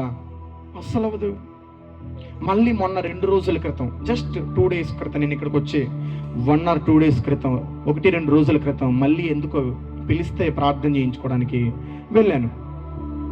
ప్రార్థన చేయడానికి వెళ్తే నేను, అంటే నాకు ఆ లోన్ వ్యక్తి ఫోన్ చేశాడనమాట ఆ రోజే, ఇలా లోన్ పెడదామండి, మరి అవ్వదు కదా అని అంటే, ఆయన నాకు ఏ మాట చెప్పాడో తెలుసా, పాస్టర్ గారు మందిరానికి ఎన్ని లక్షల రూపాయలు ఖర్చు అవుతాయో ప్రతిదీ నేను మీకు ఇచ్చేస్తానని చెప్పాడండి. ఏమని హల్లెలూయా. ఏమండి, దేవుడు తలుచుకుంటే శూన్యములు కూడా సమస్తమును సృష్టించగలరు. దేవుడు తలుచుకోవాలంతే, దేవుడు నిలబడాలంతే, ఏదైనా చేయగలుగుతాడైనా. నాకు ఆశ్చర్యం వేసింది. ఇటుకు రాయి కొనలేనటువంటి పరిస్థితుల్లో ఇక్కడున్న అనేక మంది, కొంతమంది సందేహిస్తున్నారేమో, నాకెందుకు ఈ కార్యం జరుగుతుంది, నాకెందుకు ఈ అద్భుతం జరుగుతుందని మీరు ఒకవేళ సందేహపడుతున్నారేమో. దేవుడు రాత్రి మీతో మాట్లాడుతున్న మాట ఏంటో తెలుసా, మీరు సందేహపడనక్కర్లేదు. మీరు ఊహకు మించినటువంటి కార్యాలు నా దేవుడు జరిగించబోతున్నాడు. మీరు ఊహించలేనటువంటి కార్యాలు నా దేవుడు జరిగించబోతున్నాడు. మీరు ఊహించలేనటువంటి అద్భుతాలను మీరు చూడబోతున్నారు. ఊహించలేనటువంటి మలుపులను మీరు చూడబోతున్నారు. ప్రభునందు ప్రియ దేవుని బిడ్డలారా, హల్లెలూయా, హల్లెలూయా. దేవుడు చిత్తమైతే మీ అందరికి ఇప్పుడు ఆహ్వానాన్ని పలుకుతున్నాను. జూలై నెలలో మందిరం ఓపెనింగ్ ఉంటుంది. దేవుడి చిత్తమైతే మీ అందరికీ కూడా ఆహ్వానం పలుకుతున్నాను. రావాల్సిన ప్రతి ఒక్కరూ రమ్మని ప్రేమతో మీ అందరికీ కూడా ఆహ్వానాన్ని తెలియచేస్తున్నాను. ఒకసారి మనం అందరం కూడా చిన్న మాటను చూసుకొని మనం ముందుకు వెళ్దాం. అందరం ఒకసారి లేచి నిలబడండి. కొద్ది నిమిషాల వాక్యాన్ని ధ్యానించుకుందాం. బైబిల్ తెరిచిన వెంటనే ప్రతి ఒక్కరు లేచి నిలబడాలి. అది మనం బైబిల్కి ఇస్తున్నటువంటి గౌరవం అన్నమాట. మనమందరం లేచి నిలబడి ఒక్క నిమిషం కళ్ళు మూసుకొని మనస్ఫూర్తిగా, దేవా మాతో మాట్లాడినందుకు వందనాలని చెప్పి ఇంకా మమ్మల్ని దర్శించి నన్ను చిన్న ప్రార్థన చేయండి. ఎవరు కళ్ళు తెరవకండి, ఎవరు అటు ఇటు తెరకండి. దయచేసి చాలా చక్కగా ఇన్వాల్వ్ అవ్వండి. దేవుడు మన మధ్యలో కదలబోతున్నాడు ఈ రాత్రి. ప్రార్థన పూర్వకంగా ఆమేనని పలకండి. నమ్మిన వారు మాత్రమే ఆమేనని పలకండి. పొందుకున్న వాళ్ళు మాత్రమే ఆమేనని పలకండి. ఓ రహందరబా షహలకందర తరన మధురలరబా. పరిశుద్ధాత్మ దేవా, నీకు స్తోత్రాలయ్యా, నీకు వందనాలు తండ్రి.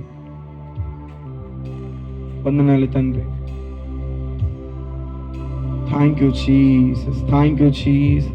అందరూ మనస్ఫూర్తిగా కళ్ళు మూసుకొని థ్యాంక్ యూ జీసస్, యేసయ్యా నీకు వందనాలని చెప్పండి. అందరు నోరు తెరిచి యేసయ్యా నీకు వందనాలని చెప్పండి. యేసయ్యా నీకు వందనాలని కేకలు వేయండి. ఒక్కసారి యేసయ్యా నీకు వందనాలని కేకలు వేయండి. పరలోకానికి నీ స్వరము వినపడేటట్టుగా కేకలు వేయండి. ఈ రాత్రి మీరు విడుదల పొందుకోబోతున్నారు. నమ్మిన వారు కేకలు వేయండి. యేసయ్యా నీకు వందనాలని చెప్పండి. ఎవరు కళ్ళు తెరవకండి. యేసయ్యా నీకు వందనాలని చెప్పండి. అటు ఇటు చూడకండి, యేసయ్యా నీకు వందనాలని చెప్పండి. యేసయ్యా నీకు వందనాలని చెప్పండి. విడుదల కావాలన్న వాళ్ళు యేసయ్యా నీకు వందనాలని చెప్పండి. అద్భుతం కావాలన్న వాళ్ళు యేసయ్యా నీకు వందనాలని చెప్పండి. గర్భఫలం కావాలన్న వాళ్ళు యేసయ్యా నీకు వందనాలని చెప్పండి. స్వస్థత కావాలన్న వాళ్ళు యేసయ్యా నీకు వందనాలని చెప్పండి. ఓ దేవుడు, నన్ను వాడుకోవాలని ఆశ కలిగిన ప్రతి బిడ్డ నోరు తెరవండి. యేసయ్యా నీకు వందనాలు.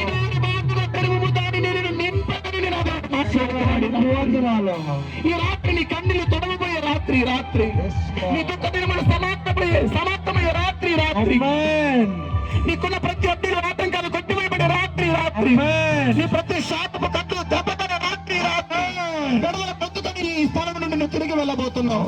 శక్తివంతమైన అసాధారణమైన కోరికలు క్షేముగా ఈ కోరిక పెద్దబడింది నీ కోసం మాత్రమే, నీ కోసం మాత్రమే, నీ కోసం మాత్రమే, నీ కోసం మాత్రమే, నీ కుటుంబం కోసం మాత్రమే, నీ గ్రామం కోసం మాత్రమే. నీ ద్వారా గ్రామం ఒదిగింపబడబోతుంది యేసునామములో. నమ్మిన వారి చేతుల పైకెత్తి చప్పట్లు కొట్టండి. రబ్బతుర నమ శాందర వదన. Thank you Jesus, thank you holy spirit of God.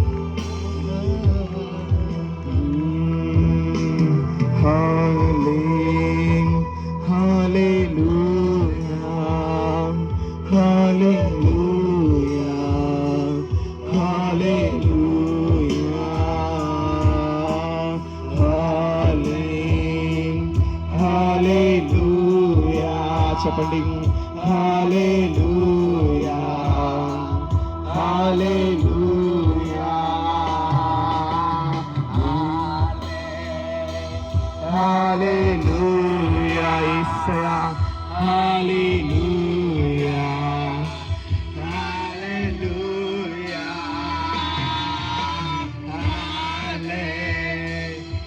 హల్లెలూయా,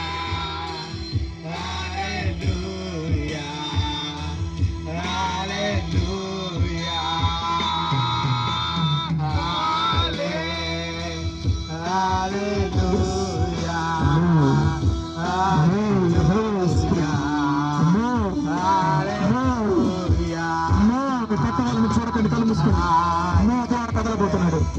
దేవుడు కదలబోతున్నాడు. మీకు ఎక్కడ బలహీనత ఉందో అక్కడ చేపెట్టుకో, ఎక్కడ బలహీనత ఉందో అక్కడ చేపెట్టుకోండి. Right now heal, right now heal in the name of Jesus, right now heal in the name of Jesus.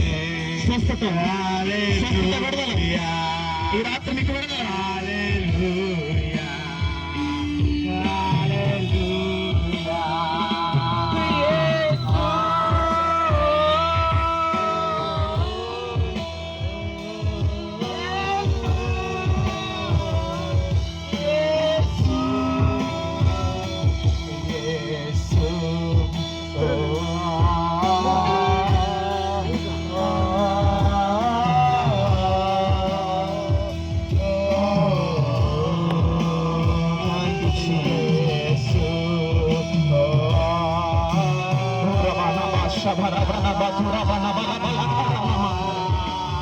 యవ్వనుల మీద, ఇక్కడున్న ప్రతి బిడ్డ మీద నా దేవుడు అభిషేకాన్ని కుమ్మరించబోతున్నాడు. అభిషేకాన్ని కుమ్మరించబోతున్నాడు. వాక్యాన్ని కుమ్మరించబోతున్నాడు. ఈ రాత్రి వాక్యం ద్వారా గొప్పగా నీ కట్లు కొంపబడబోతున్నాయి. నీ కట్లు పంపబడబోతున్నాయి. ఆమేనని చెప్పండి గట్టిగా. నీ కట్లు పంపబడబోతున్నాయి. ఈ ప్రాంగణంలో ఉన్న ప్రతి ఒక్కరు ఆమేనని చెప్పండి. కట్లు పంపబడబోతున్నాయి. నీ ప్రక్కన ఉన్న సాతాను పారిపోబోతున్నాడు.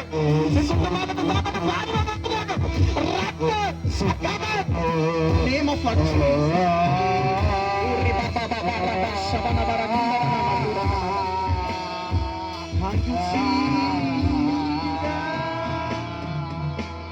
శుద్ధాత్మదేవునికి వందనాలయ్యా. ఇప్పటిదాకా మాకు తోడుగా ఉన్నాం. నీ ఆజ్ఞలను ధ్యానిస్తుండగా మాతో మాట్లాడు, మమ్మల్ని బలపరచు. ఈ శబ్దం ద్వారా కొద్ది నిమిషాలు, ఒక 10 నిమిషాల వాక్యాన్ని ధ్యానించుకుందాం. 10 నిమిషాల వాక్యాన్ని ధ్యానించుకున్న తర్వాత మనం అందరం ముందుకు వెళ్ళిపోదాం. Thank you Jesus, thank you Jesus. మీ పక్క వాళ్ళ వైపు చూసి చెప్పండి, నవ్వుతో చెప్పండి, మీకు శుభము కలుగునుగాక.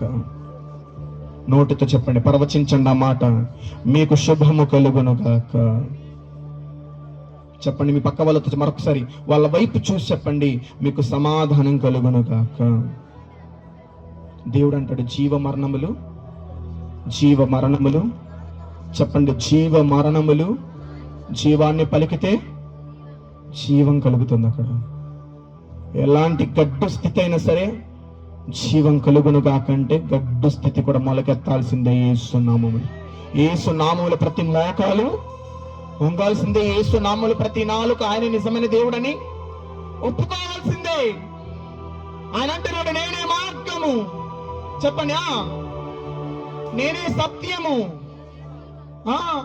I'm the way, I'm the truth, I'm the life అని మాట్లాడుతున్నాడు. నేను తప్ప నా తండ్రి ఎదుకు ఎవరి ద్వారా కూడా వెళ్ళలేరని మాట్లాడుతున్నాడు.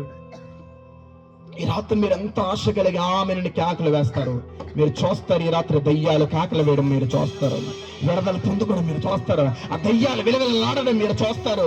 అనేక వాడి పునాదులు కదలబోతున్నాయి. ఈ సిద్ధపూడి పల్లిలో వాడు ఏ విధంగా అయితే దృష్టి చేసుకొని కూర్చున్నాడో వాడి పునాదులు కదలబోతున్నాయి ఈ రాత్రి.